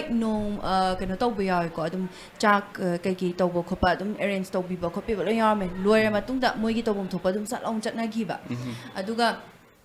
ꯂꯩꯔꯤꯕ ꯑꯗꯒꯤ ꯁꯔꯥꯎꯟꯗꯤꯡꯗꯨꯁꯨ ꯍꯥꯏꯇꯥꯔꯦ ꯃꯁꯥ ꯃꯁꯥꯒꯤ ꯂꯣꯏꯅ ꯀꯩꯅꯣ ꯇꯧꯈꯤꯕꯗꯣ ꯑꯩꯈꯣই ꯂꯥꯛꯄꯒꯤ ꯏꯟꯇꯔꯦꯛꯁꯟ ꯉꯥꯏꯍꯥꯛ ꯇꯧꯔꯝꯃꯅꯤ ꯍꯔꯥꯎ ꯇꯌꯥꯝꯅ ꯂꯣꯏꯅ ꯂꯣꯏꯅꯔꯝꯃꯅꯤꯕ ꯑꯗꯨꯕꯨ ꯃꯇꯝꯁꯦ ꯑꯗꯨꯝ ꯃꯥꯡꯍꯜꯂꯒ ꯂꯩꯍꯟꯗꯕꯗꯣ ꯑꯗꯨꯃꯥꯏꯅ ꯂꯣꯏ ꯑꯣꯏꯌꯦ ꯑꯩꯉꯣꯟꯗꯁꯨ ꯌꯥꯝꯅ ꯅꯨꯡꯉꯥꯏꯖꯕ ꯍꯥꯏꯇꯥꯔꯦ ꯍꯥꯏꯗꯤ ꯑꯩꯈꯣꯏꯗꯁꯨ ꯗꯤꯁꯇꯔꯕ ꯇꯧꯗ꯭ꯔꯦ ꯃꯣꯏꯗꯁꯨ ꯗꯤꯁꯇꯔꯕ ꯇꯧꯗ꯭ꯔꯦ ꯑꯗꯨꯝ ꯂꯣꯏꯅ ꯆꯠꯃꯤꯟꯅꯕꯗꯣ ꯌꯥꯝ ꯅꯨꯡꯁꯤꯕꯅ ꯑꯩꯈꯣꯏꯅ ꯍꯧꯖꯤꯛ ꯂꯩꯔꯤꯕ ꯑꯩꯈꯣꯏꯅ ꯂꯩꯔꯒ ꯑꯩꯒꯤ ꯌꯨꯝ ꯁꯥꯔꯤꯕ ꯊꯝꯕꯥꯜꯒꯤ ꯌꯨꯝ ꯁꯥꯔꯤꯕ ꯁꯔꯤꯛ ꯀꯣꯟꯖꯤꯟꯒꯤ ꯏꯃꯨꯡꯁꯦ ꯅꯦꯅꯦ ꯍꯣꯏ ꯀꯀꯥ ꯍꯣꯏꯁꯦ ꯌꯥꯝꯅ ꯁꯞꯄꯣꯔꯇꯤꯞ ꯑꯣꯏꯕ ꯌꯨꯝ ꯃꯆꯥ ꯄꯤꯛꯇꯛꯇꯨꯗ ꯌꯨꯝ ꯍꯥꯏꯁꯤꯃꯛꯇꯕꯨ ꯋꯥꯅ ꯂꯥꯛꯑꯒ ꯍꯟꯖꯜꯂꯛꯄꯗ ꯄꯣꯊꯥꯅꯤꯡꯉꯤꯅꯦꯕ ꯑꯗꯨꯕꯨ ꯑꯩꯈꯣꯏꯅ ꯁꯤꯗ ꯀꯦꯝ ꯇꯧꯁꯜꯂꯒ ꯂꯩꯔꯒ ꯌꯨꯝꯗꯨꯗ ꯂꯥꯡꯕ ꯍꯥꯏꯕꯗꯤ ꯍꯥꯏꯗꯤ ꯑꯩꯈꯣꯏꯅ ꯏꯁꯩ ꯅꯣꯡꯃꯥꯏ ꯇꯧꯗꯅ ꯂꯥꯡꯉꯨꯕꯒꯤ ꯅꯠꯇꯕ ꯍꯥꯏꯗꯤ ꯐꯤꯜꯝ ꯑꯃ ꯅꯝꯃꯕꯅꯤꯅ ꯃꯤ ꯑꯃ ꯂꯩꯔꯕꯅꯤ ꯃꯣꯏꯗꯨ ꯄꯣꯊꯥꯐꯝ ꯈꯪꯖꯄꯣꯠꯇꯦꯕ ꯑꯗꯨꯕꯨ ꯑꯗꯨꯝꯕ ꯃꯌꯥꯝꯗꯣ ꯂꯣꯏꯅ ꯑꯦꯗꯖꯁ ꯇꯧꯕꯤꯔꯒ ꯑꯩꯈꯣꯏꯕꯨ ꯐꯖꯅ ꯋꯦꯜ ꯇ꯭ꯔꯤꯠ ꯇꯧꯕꯤꯔꯛꯈꯤꯕꯗꯣ ꯑꯗꯨꯒꯤ ꯌꯥꯝꯅ ꯊꯥꯒꯠꯄ ꯑꯃꯁꯨꯡ ꯅꯨꯡꯉꯥꯏꯕ ꯅꯨꯡꯁꯤꯕ ꯐꯣꯡꯗꯣꯛꯆꯔꯤꯀꯣ ꯃꯦꯗꯤꯌꯥꯁꯤ ꯀꯩꯅꯣ ꯏꯄꯣꯝ ꯃꯦꯗꯤꯌꯥꯒꯤ ꯊ꯭ꯔꯨꯗꯒꯤ ꯑꯗꯨꯒ ꯃꯐꯝ ꯆꯠꯂꯨꯕꯗꯁꯨ ꯑꯗꯨꯝ ꯂꯣꯏꯅ ꯁꯞꯄꯣꯔꯠ ꯇꯧꯕꯤꯔꯛꯑꯦ ꯑꯗꯨꯝ ꯃꯦꯟ ꯑꯣꯏꯅ ꯀꯩꯅꯣ ꯍꯥꯟꯅ ꯑꯩꯅ ꯀꯩꯕ ꯄꯥꯔꯤ ꯏꯃꯣꯝꯗ ꯀꯩꯅꯣ ꯑꯇꯣꯝꯕꯤ ꯁꯥꯕꯤꯗꯣ ꯅꯠꯇ꯭ꯔꯣ ꯀꯥꯏꯅ ꯍꯥꯏꯔꯛꯄ ꯌꯥꯎꯋꯦꯕꯀꯣ ꯑꯗꯨꯅ ꯑꯣꯏꯔꯝ ꯃꯥꯜꯂꯝꯅꯤ ꯀꯥꯏꯅ ꯍꯥꯏꯕꯗ ꯁꯨꯝ ꯏꯀꯥꯏꯖꯕꯒꯗꯣ ꯑꯗꯨꯃꯥꯏꯅ ꯇꯧꯕꯒ ꯁꯨꯝ ꯌꯥꯎꯋꯦ ꯑꯗꯒꯤ ꯏꯁꯩ ꯑꯣꯏꯅ ꯐꯖꯅ ꯑꯗꯨꯝ ꯈꯪꯕꯤꯔꯝꯕꯁꯨ ꯑꯗꯨꯝ ꯌꯥꯎꯋꯦ ꯑꯗꯨꯝ ꯂꯥꯏꯕꯛ ꯐꯕꯅꯦ ꯍꯥꯏꯇꯥꯔꯦ ꯃꯌꯥꯝꯅ ꯅꯨꯡꯁꯤꯕꯤꯗꯅ ꯁꯨꯃꯥꯏꯅ ꯈꯪꯕꯤꯔꯝꯕꯁꯦ ꯑꯗꯣ ꯄꯤꯡꯀꯤꯁꯨ ꯑꯁꯤꯒꯤ ꯇꯤꯝꯁꯤꯒꯤ ꯃꯅꯨꯡꯗ ꯑꯃ ꯑꯣꯏꯕꯅꯤꯅ ꯑꯩꯅꯁꯨ ꯀꯣꯏꯁꯟꯁꯦ ꯍꯪꯖꯅꯤꯡꯕ ꯑꯩꯈꯣꯏꯅ ꯄꯤꯡꯀꯤꯅ ꯀꯩꯅꯣ ꯁꯤꯒꯤ ꯀꯦꯔꯦꯛꯇꯔꯁꯤꯗ ꯑꯩꯈꯣꯏꯒꯤ ꯊꯝꯕꯥꯜꯗꯒꯤ ꯐꯥꯏꯕꯔꯁꯦ ꯁꯨꯡꯕ ꯍꯧꯔꯛꯀꯗꯣꯏꯅꯤ ꯗꯤꯁꯀቨꯔ ꯇꯧꯔꯛꯀꯗꯣꯏꯅꯤ ꯍꯥꯏꯇꯥꯔꯦ ꯁꯤ ꯁꯨꯡꯕ ꯍꯧꯔꯛꯄ ꯃꯇꯝꯁꯤꯗ ꯑꯩꯈꯣꯏꯅ ꯊꯝꯕꯥꯜꯁꯦ ꯁꯨꯡꯉꯀꯥꯟꯗ ꯑꯩꯈꯣꯏꯒꯤ ꯃꯩꯇꯩꯒꯤ ꯑꯣꯏꯕ ꯇ꯭ꯔꯦꯗꯤꯁꯅꯦꯜ ꯂꯨꯝꯁ ꯃꯌꯥꯝꯈꯛ ꯌꯨꯁ ꯇꯧꯋꯤ ꯑꯩꯈꯣꯏꯒꯤ ꯂꯪꯆꯥꯛꯀꯨꯝꯕ ꯀꯩꯒꯨꯝꯕ ꯃꯌꯥꯝꯁꯦ ꯌꯨꯁ ꯇꯧꯋꯤ ꯍꯥꯏꯇꯥꯔꯦ ꯐꯤꯜꯝꯁꯤꯒꯤ ꯑꯩꯈꯣꯏꯅ ꯈ꯭ꯋꯥꯏ ꯐꯖꯕꯁꯦ ꯗ ꯇꯥꯃꯣꯀꯣ ꯍꯥꯏꯕꯗꯤ ꯁꯤꯒꯤ ꯔꯤꯌꯦꯜ ꯀꯩꯅꯣꯁꯦ ꯀꯩꯊꯦꯜꯗꯒꯤ ꯂꯩꯔꯨꯕ ꯅꯠꯇꯕ ꯍꯥꯏꯇꯥꯔꯦ ꯏꯠ ꯂꯨꯛꯁ ꯚꯦꯔꯤ ꯑꯦꯟꯇꯤꯛ ꯑꯣꯏꯕ ꯄꯣꯠ ꯑꯃꯈꯛ ꯍꯥꯏꯕꯗꯤ ꯍꯥꯟꯅꯗꯒꯤ ꯑꯗꯨꯝ ꯂꯩꯔꯒ ꯂꯩꯔꯝꯕ ꯑꯩꯈꯣꯏꯒꯤ ꯃꯩꯇꯩꯅ ꯑꯩꯈꯣꯏ ꯁꯨꯃꯥꯡ ꯃꯥꯡꯒꯣꯟꯗꯒ ꯑꯗꯨꯝ ꯇꯛ ꯍꯥꯡꯒ ꯑꯗꯨꯝ ꯂꯩꯔꯒ ꯂꯩꯔꯝꯕ ꯑꯗꯨꯝ ꯄꯣꯠ ꯆꯩ ꯃꯌꯥꯝ ꯈꯛꯇ ꯑꯣꯏ ꯍꯥꯏꯇꯥꯔꯦ ꯁꯤꯗꯤ ꯍꯧꯖꯤꯛ ꯃꯇꯝꯗꯗꯤ ꯏꯂꯦꯛꯇ꯭ꯔꯤꯛ ꯂꯨꯝꯁ ꯃꯌꯥꯝ ꯈꯛ ꯂꯣꯏ ꯊꯣꯛꯂꯛꯑꯕꯅꯦ ꯍꯥꯏꯇꯥꯔꯦ ꯀꯃꯥꯏꯅ ꯀꯥꯏꯗꯒꯤ ꯊꯤꯔꯨꯏ ꯑꯗꯨꯒꯤ ꯃꯇꯥꯡꯗꯁꯨ ꯍꯥꯏꯕꯤꯌꯨ ꯄ꯭ꯔꯣꯞꯁꯀꯤ ꯃꯇꯥꯡꯗꯗꯤ ꯑꯩ ꯊꯣꯏꯗꯣꯛꯅꯗꯤ ꯈꯪꯖꯗ꯭ꯔꯦ ꯑꯗꯣ ꯗꯥꯇꯥ ꯃꯣꯏꯅ ꯌꯥꯝ ꯋꯥꯅꯁꯨ ꯊꯤꯔꯝꯒꯅꯦꯅ ꯈꯜꯂꯦ ꯍꯥꯏꯗꯤ ꯑꯗꯨꯒ ꯃꯣꯏꯔꯥꯡꯁꯨ ꯑꯣꯏꯔꯕꯅꯤꯅ ꯑꯗꯨ ꯌꯥꯝ ꯊꯣꯏꯗꯣꯛꯅꯗꯤ ꯋꯥꯔꯝꯃꯣꯏꯅ ꯈꯜꯂꯦ ꯍꯥꯏꯕꯗꯤ ꯌꯨꯝꯊꯣꯡ ꯈꯨꯗꯤꯡꯒꯤ ꯍꯥꯏꯗꯤ ꯊꯥꯏꯅꯒꯤ ꯄꯣꯠ ꯁꯤꯒꯨꯝꯕꯁꯤꯗꯤ ꯑꯩꯈꯣꯏ ꯃꯣꯏꯔꯥꯡꯒꯨꯝꯕ ꯑꯩꯈꯣꯏꯅ ꯁꯤꯡꯊꯥꯅꯕꯗ ꯏꯁꯩꯗꯐꯧ ꯊꯥꯔꯒ ꯌꯥꯎꯅꯔꯤꯅꯦꯕ ꯑꯩꯈꯣꯏꯒꯤ ꯃꯣꯏꯔꯥꯡ ꯐꯤ ꯀꯥꯏꯅꯒ ꯍꯥꯏꯅꯔꯤꯁꯦ ꯑꯗꯨꯗꯨꯅ ꯍꯥꯏꯗꯤ ꯊꯤꯕꯗꯗꯤ ꯊꯣꯏꯗꯣꯛꯅꯗꯤ ꯋꯥꯔꯝꯃꯣꯏ ꯑꯗꯨꯝ ꯌꯨꯝꯗ ꯍꯥꯏꯕꯤꯌꯨ ꯍꯥꯏꯕꯤꯌꯨ ꯇꯥꯃꯣ ꯍꯥꯏꯕꯤꯌꯨ ꯍꯥꯏꯗꯤ ꯑꯍꯟꯕ ꯑꯣꯏꯅ ꯎꯍꯟꯗꯕꯗꯣ ꯍꯥꯏꯗꯤ ꯁꯤꯖꯤꯟꯅꯕ ꯄꯣꯠ ꯑꯣꯏꯅ ꯎꯕꯗꯣ ꯑꯗꯨꯗꯣ ꯁꯤꯖꯟ ꯇꯧꯔꯕ ꯄꯣꯠ ꯍꯣꯏ ꯍꯣꯏ ꯍꯣꯏ ꯑꯣꯏꯌꯦꯕ ꯑꯗꯨꯅꯦꯕ ꯊꯤꯕꯗ ꯁꯦꯡꯅ ꯄꯨꯔꯥ ꯑꯋꯥꯕ ꯑꯃꯅꯦ ꯑꯗꯣ ꯁ꯭ꯋꯥꯏ ꯃꯇꯥꯡꯁꯤꯗ ꯑꯗꯨꯝ ꯂꯥꯛꯑꯕꯗ ꯉꯁꯥꯏꯒꯤ ꯁꯨꯇꯤꯡꯁꯦ ꯑꯁ꯭ꯋꯥꯏꯗ ꯑꯗꯨꯝ ꯁꯥꯔꯗ ꯅꯝꯃꯁꯨ ꯌꯥꯏꯕꯀꯣ ꯀꯩꯒꯤꯗꯃꯛꯇ ꯁꯔꯤꯛ ꯀꯣꯟꯖꯤꯟ ꯇꯥꯅ ꯆꯠꯂꯤꯅꯣ ꯍꯥꯏꯕꯁꯦ ꯑꯗꯨꯝ ꯃꯤ ꯀꯣꯏꯁꯟ ꯇꯧꯐꯝ ꯊꯣꯛꯄꯅꯦ ꯁꯤꯄꯤꯡꯒꯤ ꯋꯥꯔꯤꯅꯤ ꯁꯨꯔꯖꯀꯁꯤ ꯀꯞꯄ ꯈꯥꯡꯉꯤꯅꯦ ꯍꯥꯏꯗꯤ ꯃꯐꯝꯗꯨꯗ ꯂꯩꯕꯒꯤ ꯅꯠꯇꯕ ꯃꯥꯒꯤ ꯆꯠꯊꯣꯛ ꯆꯠꯁꯤꯟꯁꯦ ꯑꯗꯣ ꯉꯁꯥꯏꯒꯤ ꯋꯥꯔꯤꯗꯣ ꯁꯤꯗ ꯑꯃꯨꯛ ꯂꯥꯛꯑꯕꯗ ꯃꯤꯠꯌꯦꯡ ꯆꯪꯕꯤꯌꯨ ꯍꯥꯏꯕꯗꯣ ꯂꯝꯕꯤꯁꯦ ꯁꯨꯡꯌꯥꯃꯛ ꯌꯥꯗ꯭ꯔꯦ ꯑꯗꯣ ꯑꯩꯅ ꯋꯥꯔꯤ ꯇꯥꯕꯁꯨ ꯁꯦꯡꯅ ꯑꯩꯁꯨ ꯊꯝꯕꯥꯜ ꯅꯝꯕꯗ ꯈꯛ ꯈꯪꯉꯦ ꯍꯧꯖꯤꯛꯀꯤ ꯁꯔꯤꯛ ꯀꯣꯟꯖꯤꯟ ꯍꯥꯏꯁꯨ ꯑꯩ ꯃꯃꯥꯡꯗ ꯈꯪꯗꯦ ꯑꯗꯨꯕꯨ ꯁꯦꯡꯅ ꯂꯥꯏꯕꯗꯤ ꯂꯥꯏꯒꯅꯤ ꯑꯩꯈꯣꯏꯒꯤ ꯃꯣꯟꯗꯨꯝ ꯃꯍꯥꯗꯦꯕ ꯍꯥꯏꯅ ꯍꯥꯏꯕꯁꯦ ꯑꯁꯤꯒꯤ ꯐꯥꯎꯔꯒ ꯆꯠꯄ ꯌꯥꯕ ꯂꯝꯕꯤꯅꯦ ꯃꯁꯦ ꯂꯣꯛꯇꯥꯛꯀ ꯁꯝꯅꯕ ꯍꯣꯏ ꯄꯨꯝꯂꯦꯟ ꯄꯥꯠ ꯍꯥꯏꯌꯦ ꯁꯨꯃꯥꯏꯅ ꯄꯥꯠ ꯄꯔꯦꯡ ꯄꯔꯦꯡ ꯄꯨꯝꯂꯦꯟ ꯄꯥꯠꯀꯤ ꯀꯩꯅꯣ ꯑꯦꯔꯤꯌꯥꯅꯦꯀꯣ ꯆꯤꯡꯅꯦ ꯆꯤꯡ ꯂꯩꯔꯦ ꯃꯈꯥꯗꯅ ꯄꯥꯠ ꯑꯣꯏꯅ ꯂꯩꯕ ꯀꯣ ꯆꯤꯡꯌꯥꯗ ꯌꯨꯝ ꯂꯩ ꯑꯗꯩ ꯁꯨꯃꯥꯏꯅ ꯂꯩꯕ ꯑꯗꯣ ꯂꯝꯕꯤꯁꯤ ꯁꯨꯡꯐꯠ ꯐꯠꯇ꯭ꯔꯦ ꯑꯗꯣ ꯃꯣꯏꯅ ꯁꯨꯝ ꯍꯥꯏꯕꯗ ꯂꯥꯏꯟ ꯒꯥꯔꯤ ꯆꯦꯟꯗꯦ ꯍꯧꯖꯤꯛ ꯃꯇꯝꯗ ꯂꯥꯏꯟ ꯒꯥꯔꯤ ꯆꯦꯟꯗꯕ ꯍꯥꯏꯁꯦ ꯌꯥꯝ ꯄ꯭ꯔꯣꯕ꯭ꯂꯦꯝꯅꯦ ꯑꯗꯨꯒ ꯂꯩꯔꯤꯕ ꯄꯨꯔꯥ ꯁꯦꯅꯦꯃꯥꯇꯤꯛ ꯑꯣꯏ ꯌꯥꯝ ꯈꯨꯡꯒꯪꯅꯦ ꯍꯥꯏꯇꯥꯔꯦꯀꯣ ꯈꯨꯡꯒꯪꯅꯦ ꯑꯗꯨꯒ ꯁ꯭ꯋꯥꯏꯗ ꯑꯩꯈꯣꯏꯅ ꯅꯝꯖꯒꯗꯧꯔꯤꯕ ꯐꯤꯜꯝꯁꯦ ꯁ꯭ꯋꯥꯏꯗ ꯅꯝꯕ ꯃꯇꯝꯗ ꯑꯗꯨꯒꯤ ꯄꯣꯠꯇꯣ ꯐꯪꯉꯣꯏꯗꯕ ꯍꯧꯖꯤꯛꯀꯤ ꯃꯐꯝꯁꯤꯗꯗꯤ ꯑꯗꯨꯝ ꯑꯩꯈꯣꯏ ꯁꯔꯃꯅꯁꯨ Naturally ꯍꯥꯏꯕ gifted ꯑꯣꯏꯔꯦꯕ. ꯑꯗꯨꯝ ꯑꯣꯏꯔꯒ ꯂꯩꯖꯕ ꯃꯐꯝ ꯑꯣꯏꯕ ꯑꯗꯒꯤ ꯆꯤꯛꯅꯁꯨ ꯏꯪꯅꯁꯨ ꯂꯩꯔꯦꯗ ꯑꯗꯨꯝꯕ ꯋꯥꯔꯤꯁꯤ ꯇꯥꯕ ꯑꯩꯈꯣꯏꯅ ꯋꯥꯔꯤꯁꯦ ꯄꯥꯖꯕ ꯃꯇꯝꯗ ꯑꯩꯈꯣꯏꯅꯁꯨ ꯃꯤꯠꯇ ꯎꯖꯈꯤꯕ ꯄꯣꯠꯇꯣ ꯂꯣꯀꯦꯁꯟꯗ ꯆꯠꯄ ꯀꯥꯟꯗ ꯑꯗꯨꯝ ꯏꯁꯥꯅ ꯑꯗꯨꯝ ꯄꯣꯞꯂꯣꯡ ꯇꯥꯏꯌꯦꯕ ꯍꯥꯏꯗꯤ ꯑꯗꯨꯝ ꯏꯁꯥꯗ ꯑꯗꯨꯒꯤ ꯚꯥꯏꯞꯁꯇꯣ ꯍꯥꯏꯗꯤ ꯑꯩꯈꯣꯏꯅ ꯄꯤꯛꯏꯉꯩꯗꯒ ꯎꯔꯛꯈꯤꯕ ꯑꯩꯈꯣꯏ ꯑꯗꯨꯒꯨꯝꯕꯒꯤ ꯚꯥꯏꯞꯁꯇꯣ ꯑꯗꯨꯒꯤ ꯄꯣꯠꯇꯨꯃ ꯃꯤꯠꯃꯥꯡꯗ ꯌꯥꯝ ꯊꯤꯅ ꯐ꯭ꯔꯦꯁ ꯑꯣꯏꯅ ꯎꯕ ꯂꯩꯕ ꯀꯥꯟꯗ ꯏꯁꯥꯗ ꯑꯩꯈꯣꯏꯒꯤ ꯐꯅ ꯍꯥꯏꯕ ꯋꯥꯅꯤ ꯑꯩꯈꯣꯏꯅ ꯂꯝ ꯐꯅ ꯂꯥꯞꯅ ꯆꯠꯀꯦꯔꯥ ꯑꯃ ꯆꯠꯀꯦꯔꯥ ꯑꯩꯈꯣꯏꯅ ꯆꯠꯂꯤꯕ ꯖꯒꯥꯗꯨꯒꯤ ꯃꯐꯝꯗꯨꯒꯤ ꯐꯖꯕꯗꯣ ꯎꯔꯀꯥꯟꯗ ꯂꯣꯏꯅꯃꯛ ꯀꯥꯎꯕꯅꯦꯕ ꯑꯗꯨꯃꯥꯏꯅ ꯑꯩꯈꯣꯏꯅ ꯈꯟꯖꯔꯤꯕ ꯄꯣꯠꯇꯣ ꯃꯤꯠꯇꯒ ꯎꯖꯈꯤꯕ ꯄꯣꯠꯇꯣ ꯍꯥꯏꯗꯤ ꯋꯥꯔꯤꯁꯦ ꯄꯥꯔꯛꯄ ꯀꯥꯟꯗꯒ ꯁꯤꯒꯤ ꯖꯒꯥꯁꯤꯗ ꯁꯨꯃꯥꯏꯅ ꯂꯩꯕ ꯀꯥꯏꯅ ꯁꯨꯝ ꯈꯟꯖꯈꯤꯕ ꯑꯩꯈꯣꯏꯗꯁꯨ ꯑꯥꯔꯇꯤꯁ ꯑꯩꯈꯣꯏꯗꯁꯨ ꯑꯗꯨꯝ ꯐꯥꯎꯋꯦꯕ ꯑꯗꯨꯒꯤ ꯄꯣꯠꯁꯤ ꯑꯩꯈꯣꯏꯅ ꯂꯣꯀꯦꯁꯟꯗꯨꯗ ꯆꯠꯂꯀꯥꯟꯗꯒ ꯂꯩꯔꯝꯕ ꯃꯐꯝꯗꯨ ꯎꯔꯀꯥꯟꯗꯀꯣ ꯑꯗꯨꯝ ꯍꯥꯏꯗꯤ ꯑꯩꯈꯣꯏꯗꯁꯨ ꯅꯨꯡꯉꯥꯏꯕ ꯌꯥꯝ ꯐꯥꯎꯖꯩ ꯍꯥꯏꯇꯥꯔꯦ ꯑꯗꯨꯃꯥꯏꯅ ꯑꯣꯏꯔꯝꯕꯗꯣ ꯑꯗꯨꯅꯦ ꯑꯗꯨꯃꯥꯏꯅ ꯑꯩꯒꯤ ꯃꯣꯠꯇꯗꯤ ꯈꯤꯇꯪ ꯃꯤꯠꯌꯦꯡ ꯆꯪꯍꯟꯅꯤꯡꯉꯦ ꯍꯧꯖꯤꯛꯀꯤ ꯍꯥꯏꯔꯤꯕ ꯂꯝꯁꯤ ꯌꯥꯝ ꯅꯨꯡꯁꯤ ꯆꯦ ꯄꯤꯡꯀꯤ ꯍꯥꯏꯗꯣ ꯋꯥꯛ ꯀꯜꯆꯔꯗ ꯑꯗꯨꯛꯀꯤ ꯃꯇꯤꯛ ꯃꯊꯧ ꯆꯤꯟꯕ ꯃꯐꯝꯅꯦ ꯍꯥꯏꯕ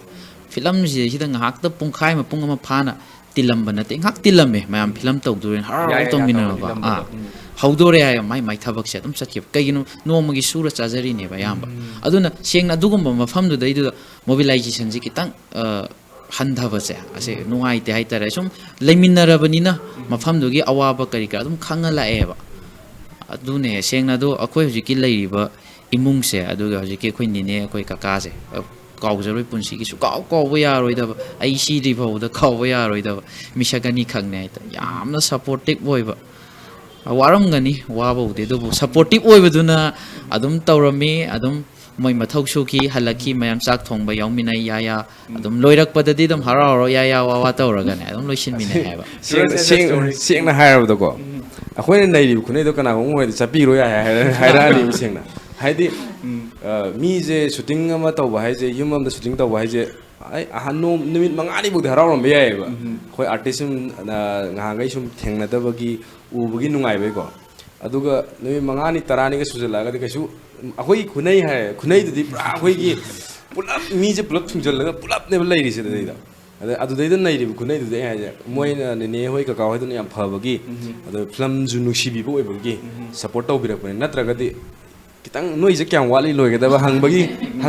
ꯃꯇꯝꯗꯣ ꯌꯧꯔꯛꯑꯕꯅꯦ ꯍꯥꯏꯇꯥꯔꯦ ꯁꯦꯡꯅ ꯍꯥꯏ ꯀꯥꯟꯗ ꯌꯥꯝꯅꯁꯨ ꯅꯨꯡꯉꯥꯏꯖꯩ ꯑꯩꯈꯣꯏꯒꯤ ꯏꯄꯣꯝ ꯃꯦꯗꯤꯌꯥꯒꯤ ꯁꯤꯒꯤ ꯄ꯭ꯂꯦꯠꯐꯣꯝꯁꯦ ꯂꯧꯖꯔꯀꯥꯟꯗ ꯑꯩꯈꯣꯏꯒꯤ ꯂꯝꯗꯝꯗꯨꯗ ꯂꯩꯕꯤꯕ ꯃꯤꯌꯥꯝ ꯑꯗꯒꯤ ꯅꯦꯅꯦ ꯀꯀꯥ ꯁꯤꯡꯁꯤꯁꯨ ꯑꯩꯈꯣꯏꯅ ꯌꯥꯝꯅ ꯊꯥꯒꯠꯄꯁꯨ ꯐꯣꯡꯗꯣꯛꯆꯔꯤ ꯁꯤꯒꯨꯝꯕ ꯊꯝꯕꯥꯜ ꯗ ꯂꯤꯒꯦꯁꯤ ꯑꯣꯐ ꯗ ꯁꯦꯂꯦꯁꯇꯤꯌꯦꯜ ꯐ꯭ꯂꯥꯋꯔꯁꯦ ꯄꯣꯛꯂꯛꯅꯕ ꯍꯣꯠꯅꯕ ꯃꯇꯝꯗ ꯑꯆꯧꯕ ꯊꯧꯗꯥꯡ ꯂꯧꯕꯤꯕꯒꯤꯗꯃꯛꯇꯁꯨ ꯌꯥꯝ ꯊꯥꯒꯠꯆꯔꯤ ꯍꯥꯏꯖꯒꯦ ꯑꯗꯣ ꯂꯣꯀꯦꯁꯟꯁꯤꯒꯤ ꯃꯇꯥꯡꯗꯁꯨ ꯑꯩꯈꯣꯏ ꯁꯨꯔꯖ ꯄꯤꯡꯀꯤ ꯃꯌꯥꯝ ꯇꯥꯛꯄꯤꯈ꯭ꯔꯦ ꯍꯥꯏꯇꯥꯔꯦꯀꯣ ꯇꯥꯃꯣ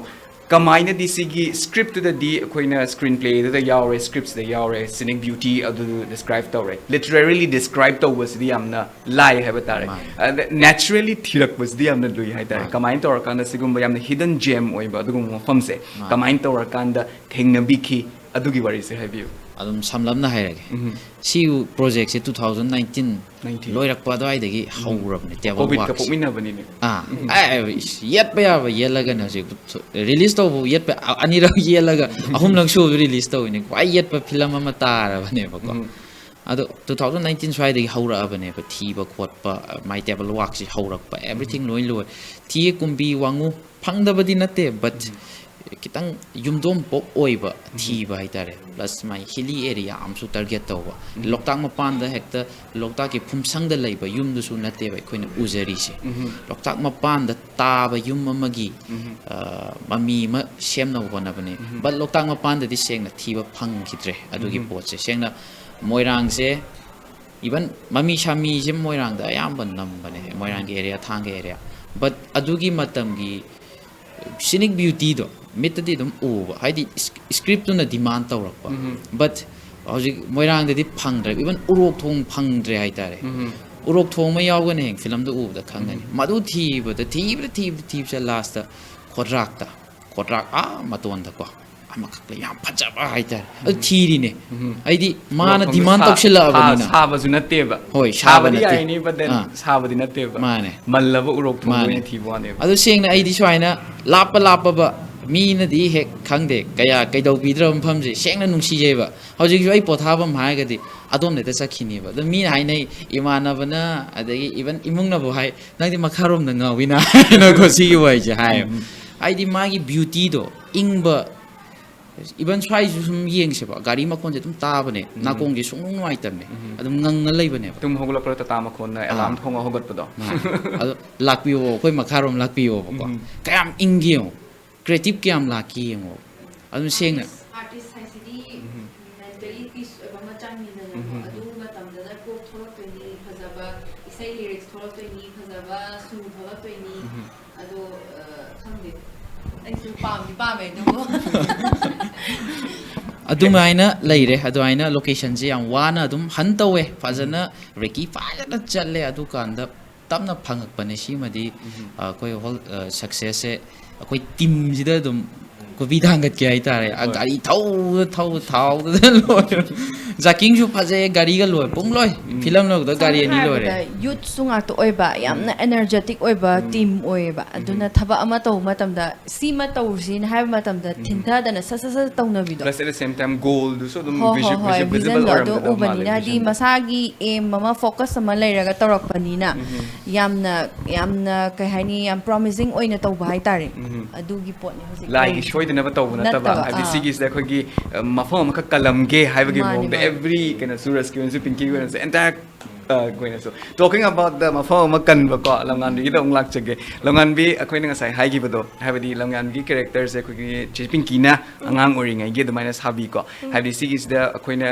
ꯀꯩꯅꯣꯁꯨ ꯐꯅꯦꯛꯀꯨꯝꯕ ꯀꯩꯒꯨꯝꯕꯁꯨ ꯃꯌꯥꯝ ꯁꯦꯠꯂꯦ ꯍꯥꯏꯇꯥꯔꯦꯀꯣ ꯃꯐꯝꯗꯨꯗ ꯂꯝꯗꯝꯗꯨꯗ ꯂꯩꯔꯝꯃꯤꯕ ꯉꯁꯥꯏ ꯅꯣꯏ ꯗꯥ ꯁꯨꯔꯁꯅꯒ ꯍꯥꯏꯈꯤꯕꯗꯣ ꯑꯉꯥꯡ ꯃꯌꯥꯝ ꯃꯉꯣꯟꯗ ꯌꯣꯝꯃꯒ ꯂꯩꯒ ꯍꯥꯏꯕꯗꯣ ꯑꯉꯥꯡ ꯃꯌꯥꯝꯗꯨꯒꯤ ꯃꯔꯛꯇ ꯅꯪꯁꯨ ꯑꯃ ꯑꯣꯏꯔꯝꯒꯗꯣꯏꯅꯤ ꯅꯠꯇ꯭ꯔꯥ ꯑꯗꯨꯗꯨꯗ ꯍꯥꯏꯕꯗꯤ ꯃꯣꯏꯅ ꯀꯃꯥꯏꯅ ꯆꯥꯏꯜ ꯑꯥꯔꯇꯤꯁ ꯑꯃꯈꯛ ꯂꯥꯛꯑꯦꯒ ꯍꯥꯏꯔꯒ ꯀꯃꯥꯏꯅ ꯇꯧꯔꯒ ꯅꯪꯉꯣꯟꯗ ꯇ꯭ꯔꯤꯠꯃꯦꯟ ꯇꯧꯔꯛꯏ ꯀꯃꯥꯏꯅ ꯇꯧꯔꯒ ꯅꯃꯥꯟꯅꯕꯤ ꯃꯌꯥꯝꯗꯨꯅ ꯍꯥꯏꯇꯥꯔꯦꯀꯣ ꯀꯃꯥꯏꯅ ꯇ꯭ꯔꯤꯠꯃꯦꯟ ꯇꯧꯔꯛꯏ ꯑꯗꯨꯒꯤ ꯃꯇꯥꯡꯗꯁꯨ ꯍꯥꯏꯕꯤꯌꯨ ꯑꯩꯅ ꯑꯗꯨ ꯃꯐꯝꯗ ꯆꯠꯄꯗ ꯍꯥꯏꯗꯤ ꯏꯃꯥꯟꯅꯕꯤ ꯃꯌꯥꯝꯁꯨ ꯊꯦꯡꯅꯩ ꯃꯤ ꯃꯌꯥꯝ ꯍꯥꯏꯗꯤ ꯅꯦꯅꯦ ꯀꯀꯥ ꯑꯗ ꯌꯨꯝꯗꯨꯗ ꯂꯩꯔꯝꯃꯤꯕ ꯃꯤ ꯃꯌꯥꯝ ꯊꯦꯡꯅꯩ ꯑꯩ ꯃꯣꯏ ꯎꯕꯗꯁꯨ ꯌꯥꯝ ꯍꯔꯥꯎꯋꯦ ꯍꯥꯏꯕꯗꯤ ꯑꯩꯒꯤ ꯐ꯭ꯔꯦꯟꯁ ꯑꯃ ꯐꯪꯉꯦ ꯀꯥꯏꯅꯀꯣ ꯑꯗꯨꯗꯒꯤ ꯃꯐꯝꯗꯨꯗ ꯂꯩꯕꯁꯦ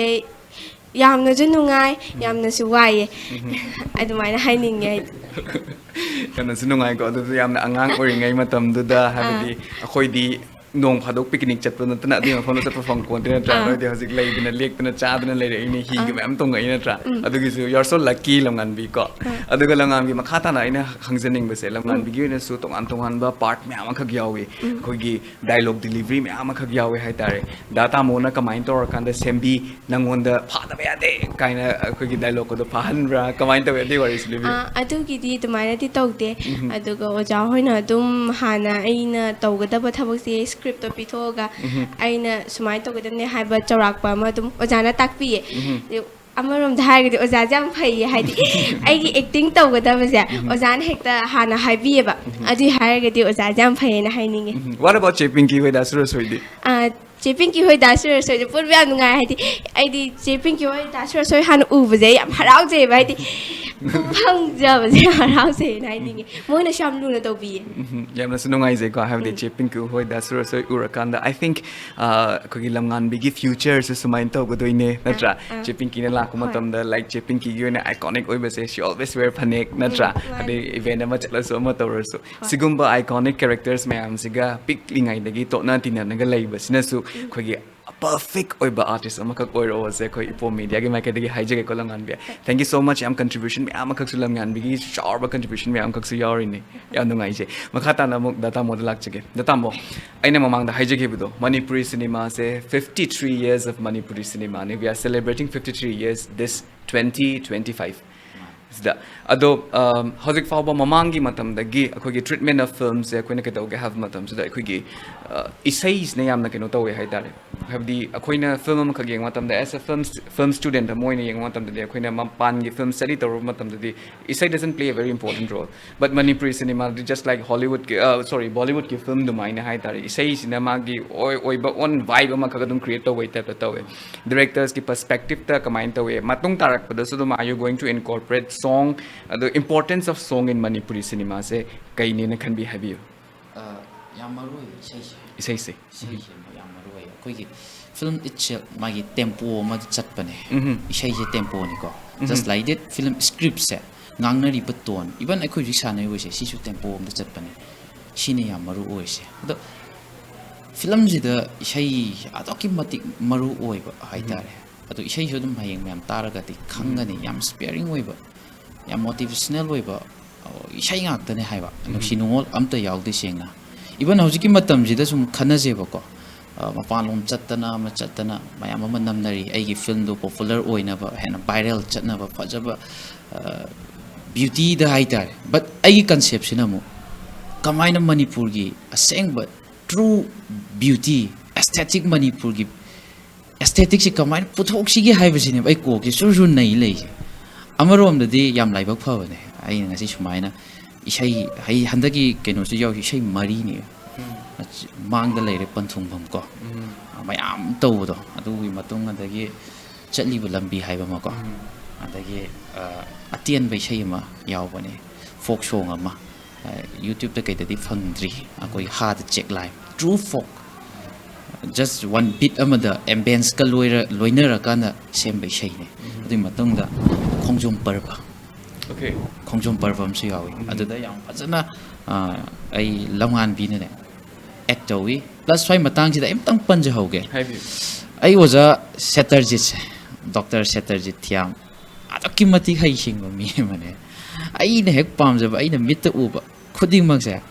ꯑꯩꯒꯤꯗꯤ ꯖꯁ ꯍꯥꯏꯕ ꯈꯛꯇꯅꯦ ꯍꯥꯏꯕ ꯑꯣꯖꯥ ꯁꯤ ꯄꯥꯝꯃꯦ ꯁꯤ ꯄꯥꯝꯃꯦ ꯑꯩꯗꯤ ꯀꯩꯁꯨ ꯍꯩꯕ ꯅꯠꯇꯦ ꯀꯣꯔꯤꯌꯣꯒ꯭ꯔꯥꯐꯤ ꯍꯩꯕ ꯅꯠꯇꯦꯕ ꯑꯣꯖꯥꯁꯤꯅ ꯄꯣꯞ ꯄꯣꯞ ꯄꯣꯞ ꯄꯣꯞ ꯄꯣꯞ ꯇꯥꯅ ꯇꯧꯕꯤꯔꯛꯄꯒꯤ ꯑꯣꯗꯤꯑꯣꯗꯨꯗ ꯑꯗꯨꯛ ꯐꯖꯈ꯭ꯔꯕ ꯏꯁꯩꯗꯨꯗꯩꯗ ꯚꯤꯖꯨꯋꯦꯂꯥꯏꯖꯦꯁꯟꯗꯣ ꯃꯇꯤꯛ ꯆꯥꯅ ꯇꯧꯕ ꯉꯝꯈ꯭ꯔꯤꯅꯦ ꯍꯥꯏꯕ ꯑꯗꯣ ꯑꯩꯒꯤ ꯃꯣꯠꯇꯗꯤ ꯏꯁꯩ ꯌꯥꯝꯅ ꯃꯔꯨ ꯑꯣꯏ ꯐꯤꯂꯝꯁꯤꯗ ꯌꯥꯎꯔꯤꯕ ꯏꯁꯩꯁꯦ ꯂꯥꯡ ꯐꯥꯡ ꯑꯣꯏꯅ ꯍꯥꯄꯛꯄ ꯅꯠꯇꯦ ꯐꯤꯂꯝꯁꯤꯒꯤ ꯇꯥꯡꯀꯛ ꯉꯥꯛꯇꯅꯤ ꯐꯤꯂꯝꯁꯤꯒꯤ ꯋꯥꯔꯤꯗ ꯌꯥꯎꯔꯛꯄꯅꯤ ꯏꯚꯟ ꯂꯝꯉꯥꯟꯕꯤ ꯏꯠꯁꯦꯜ ꯃꯥꯒꯤ ꯆꯥꯎꯔꯛꯅꯕ ꯇ꯭ꯔꯥꯟꯁꯤꯁꯟ ꯑꯃ ꯄꯤꯅꯕ ꯍꯣꯠꯅꯔꯛꯄꯗ ꯍꯧꯖꯤꯛꯀꯤ ꯏꯁꯩꯁꯤꯅ ꯇ꯭ꯔꯥꯟꯁꯤꯁꯟ ꯄꯤꯔꯛꯏꯅꯦꯕ ꯁꯦꯡꯅ ꯑꯇꯣꯞꯄ ꯂꯝ ꯑꯃꯗꯒꯤ ꯃꯥꯅ ꯈꯨꯡꯒꯪ ꯇꯥꯅ ꯍꯜꯂꯛꯄ ꯃꯇꯝꯗ ꯈꯣꯡꯅ ꯐꯠ ꯍꯜꯂꯛꯄ ꯌꯥꯕꯗꯤ ꯅꯠꯇꯕꯅꯤꯅ ꯃꯉꯣꯟꯗ ꯑꯗꯨꯋꯥꯏꯗꯒꯤ ꯍꯧꯅ ꯐꯤꯂꯝꯁꯤꯒꯤ ꯑꯁꯦꯡꯕ ꯃꯁꯛꯁꯤ ꯎꯠꯂꯛꯅꯕ ꯏꯟꯁꯄꯤꯌꯔꯤꯡ ꯑꯣꯏꯔꯕ ꯏꯁꯩ ꯃꯌꯦꯛꯁꯦ ꯇꯥꯏꯕꯪꯒꯤ ꯂꯤꯆꯠꯅ ꯅꯩꯍꯠꯄꯤꯔꯕ ꯅꯪꯗꯤ ꯂꯥꯛꯂꯣ ꯂꯥꯛꯂꯣ ꯄꯟꯊꯧ ꯏꯪꯈꯣꯜ ꯆꯥꯏꯒꯣꯏ ꯅꯨꯡꯗ ꯀꯥꯏꯅ ꯀꯧ ꯏꯁꯩ ꯃꯌꯦꯛꯁꯤꯅ ꯑꯗꯒꯤ ꯃꯔꯛꯇ ꯂꯧꯕꯨꯛ ꯂꯝꯍꯥꯡꯒꯤ ꯐꯖꯕ ꯑꯗꯨ ꯑꯗ ꯑꯗꯩ ꯉꯁꯥꯏꯒꯤ ꯁꯨꯔꯁꯅ ꯍꯥꯏꯈꯤꯕꯗꯣ ꯑꯕꯣꯛ ꯀꯥꯏꯅ ꯇꯧꯕ ꯁꯤꯟꯗꯣ ꯌꯥꯝ ꯁꯤꯅꯦꯃꯥꯇꯤꯛ ꯑꯣꯏꯕꯅꯦ ꯑꯩꯒꯤ ꯃꯣꯠꯇ ꯅꯨꯡꯗꯥꯡ ꯋꯥꯏꯔꯝꯗ ꯃꯩꯒ ꯊꯥꯟꯗꯕꯤ ꯕꯜꯂꯞ ꯑꯃꯒꯤ ꯉꯁꯥꯏꯒꯤ ꯐꯪꯉꯤꯕ ꯀꯩꯅꯣꯗꯨꯗ ꯑꯅꯤꯔꯛ ꯇ꯭ꯔꯥꯏ ꯇꯧꯋꯦ ꯌꯥꯗꯕ ꯐ꯭ꯂꯣꯞ ꯆꯠꯄ ꯃꯥꯏ ꯃꯆꯨꯗꯣ ꯐꯪꯅꯕ ꯍꯣꯠꯅꯕꯗ ꯅꯨꯃꯤꯠ ꯇꯥꯕꯒꯤ ꯃꯉꯥꯟꯗꯨꯁꯨ ꯐꯪꯍꯟꯗꯕꯁꯨ ꯌꯥꯗꯕ ꯑꯗꯨꯗ ꯐꯪꯅꯕ ꯑꯅꯤꯔꯛ ꯇ꯭ꯔꯥꯏ ꯇꯧꯋꯦ ꯑꯗꯨꯝ ꯐ꯭ꯂꯣꯞ ꯆꯠꯂꯦ ꯂꯥꯁ ꯊꯥꯔꯠ ꯇ꯭ꯔꯥꯏꯗ ꯑꯗꯨꯝ But trust me, ꯍꯥꯏꯕꯗꯤ ꯁꯤꯒꯤ ꯊꯝꯕꯥꯜ ꯗ ꯂꯤꯒꯦꯁꯤ ꯑꯣꯐ ꯗ ꯁꯦꯂꯦꯁꯇꯤꯌꯦꯜ ꯐ꯭ꯂꯥꯋꯔꯁꯦ ꯁꯨꯔꯁ ꯑꯩꯅ ꯏꯍꯥꯟ ꯍꯥꯟꯅ ꯌꯦꯡꯕ ꯃꯇꯝꯗ ꯑꯩ ꯑꯇꯣꯞꯄ ꯐꯤꯜꯝ ꯃꯌꯥꯝꯒꯤꯁꯨ like I took lots of interviews ꯑꯗꯨꯕꯨ ꯏꯍꯥꯟ ꯍꯥꯟꯅ ꯌꯦꯡꯕ ꯃꯇꯝꯗ ꯋꯥꯠ ꯗ ꯐꯥꯔꯁ ꯊꯤꯡ ꯗꯦꯠ ꯏꯟꯇ꯭ꯔꯤꯛꯁ ꯃꯤ ꯍꯥꯏꯇꯥꯔꯦ ꯍꯥꯏꯕꯗꯤ ꯇ꯭ꯔꯤꯠꯃꯦꯟ ꯑꯣꯐ ꯀꯂꯔꯁꯦ ꯁꯤꯒꯤꯁꯦ ꯌꯥꯝ ꯊꯤꯅ ꯐꯖꯕ ꯇ꯭ꯔꯤꯠꯃꯦꯟ ꯑꯃꯈꯛ ꯑꯣꯏ ꯍꯥꯏꯇꯥꯔꯦ ꯄꯤꯡꯀꯤꯒꯤ ꯑꯩꯈꯣꯏꯒꯤ ꯃꯥꯡꯗ ꯂꯩꯔꯦ ꯄꯟꯊꯨꯡꯐꯝꯒꯤꯗ ꯑꯩꯈꯣꯏꯅ ꯅꯣꯡ ꯃꯔꯛꯇꯒ ꯖꯒꯣꯏ ꯁꯥꯕ ꯑꯗꯨꯒꯤ ꯂꯥꯏꯛ ꯌꯨ ꯂꯨꯛ ꯂꯥꯏꯛ ꯀꯔꯅꯥꯇꯤꯛ ꯄꯦꯟꯇꯤꯡ ꯑꯃꯈꯛ ꯑꯣꯏꯅ ꯑꯗꯨꯃꯥꯏꯅ ꯎꯕꯀꯣ ꯄꯤꯡꯀꯤ ꯌꯥꯝꯅꯁꯨ ꯐꯖꯕ ꯑꯗꯨꯒꯨꯝꯕ ꯇ꯭ꯔꯤꯠꯃꯦꯟ ꯑꯃꯈꯛꯁꯨ ꯑꯣꯏ ꯑꯗꯣ ꯇꯥꯃꯣ ꯏꯁꯩꯒꯤ ꯃꯇꯥꯡꯁꯦ ꯃꯈꯥ ꯇꯥꯔꯛꯄ ꯑꯣꯏꯅ ꯍꯥꯏꯇꯥꯔꯦ ꯏꯁꯩꯁꯦ ꯁꯨꯝ ꯌꯦꯡꯉꯦ ꯐꯤꯂꯝꯁꯦ ꯁꯨꯝ ꯌꯦꯡꯉꯦ ꯑꯗꯩꯗꯤ ꯀꯩꯗꯧꯔꯦ ꯏꯁꯩꯁꯦ ꯑꯩꯈꯣꯏꯒꯤ ꯆꯠꯂꯤꯕ ꯂꯝꯕꯤꯁꯦ ꯇ꯭ꯔꯥꯟꯖꯦꯛꯁꯟ ꯐꯦꯖ ꯑꯣꯐ ꯂꯝꯉꯥꯟꯕꯤꯒꯤ ꯂꯝꯕꯤꯁꯦ ꯂꯥꯛꯄ ꯃꯇꯝꯁꯤꯗ ꯍꯥꯏꯇꯥꯔꯦ ꯑꯩꯈꯣꯏꯅ ꯕꯁ ꯃꯊꯛꯇ ꯅꯣꯔꯃꯦꯂꯤ ꯅꯥꯎꯗꯦꯁ ꯕꯁ ꯃꯊꯛꯇ ꯇꯣꯡꯕꯁꯦ ꯇꯣꯡꯅꯗ꯭ꯔꯦ ꯍꯥꯏꯇꯥꯔꯦ ꯑꯦꯠ ꯗ ꯁꯦꯝ ꯇꯥꯏꯝ ꯁꯤꯒꯤ ꯐꯤꯂꯝꯁꯤꯒꯤ ꯇ꯭ꯔꯤꯠꯃꯦꯟꯁꯤꯗꯁꯨ ꯀꯣ ꯂꯝꯉꯥꯟꯕꯤꯁꯤ ꯅꯣꯛꯑꯦꯀꯣ ꯑꯗꯨꯒꯤꯁꯤ ꯋꯥꯔꯤ ꯑꯃ ꯂꯩꯔꯝꯒꯗꯕ ꯃꯥꯜꯂꯦ ꯕꯁꯇꯒꯤ ꯇꯥꯕꯒ ꯌꯥꯎꯈꯤꯕ꯭ꯔꯣ ꯕꯁꯇꯩꯗꯤ ꯇꯥꯕꯗꯤ Okay. ꯐꯣꯟ ꯇꯧꯔꯒ ꯇꯥꯂꯦꯝꯕꯗꯣ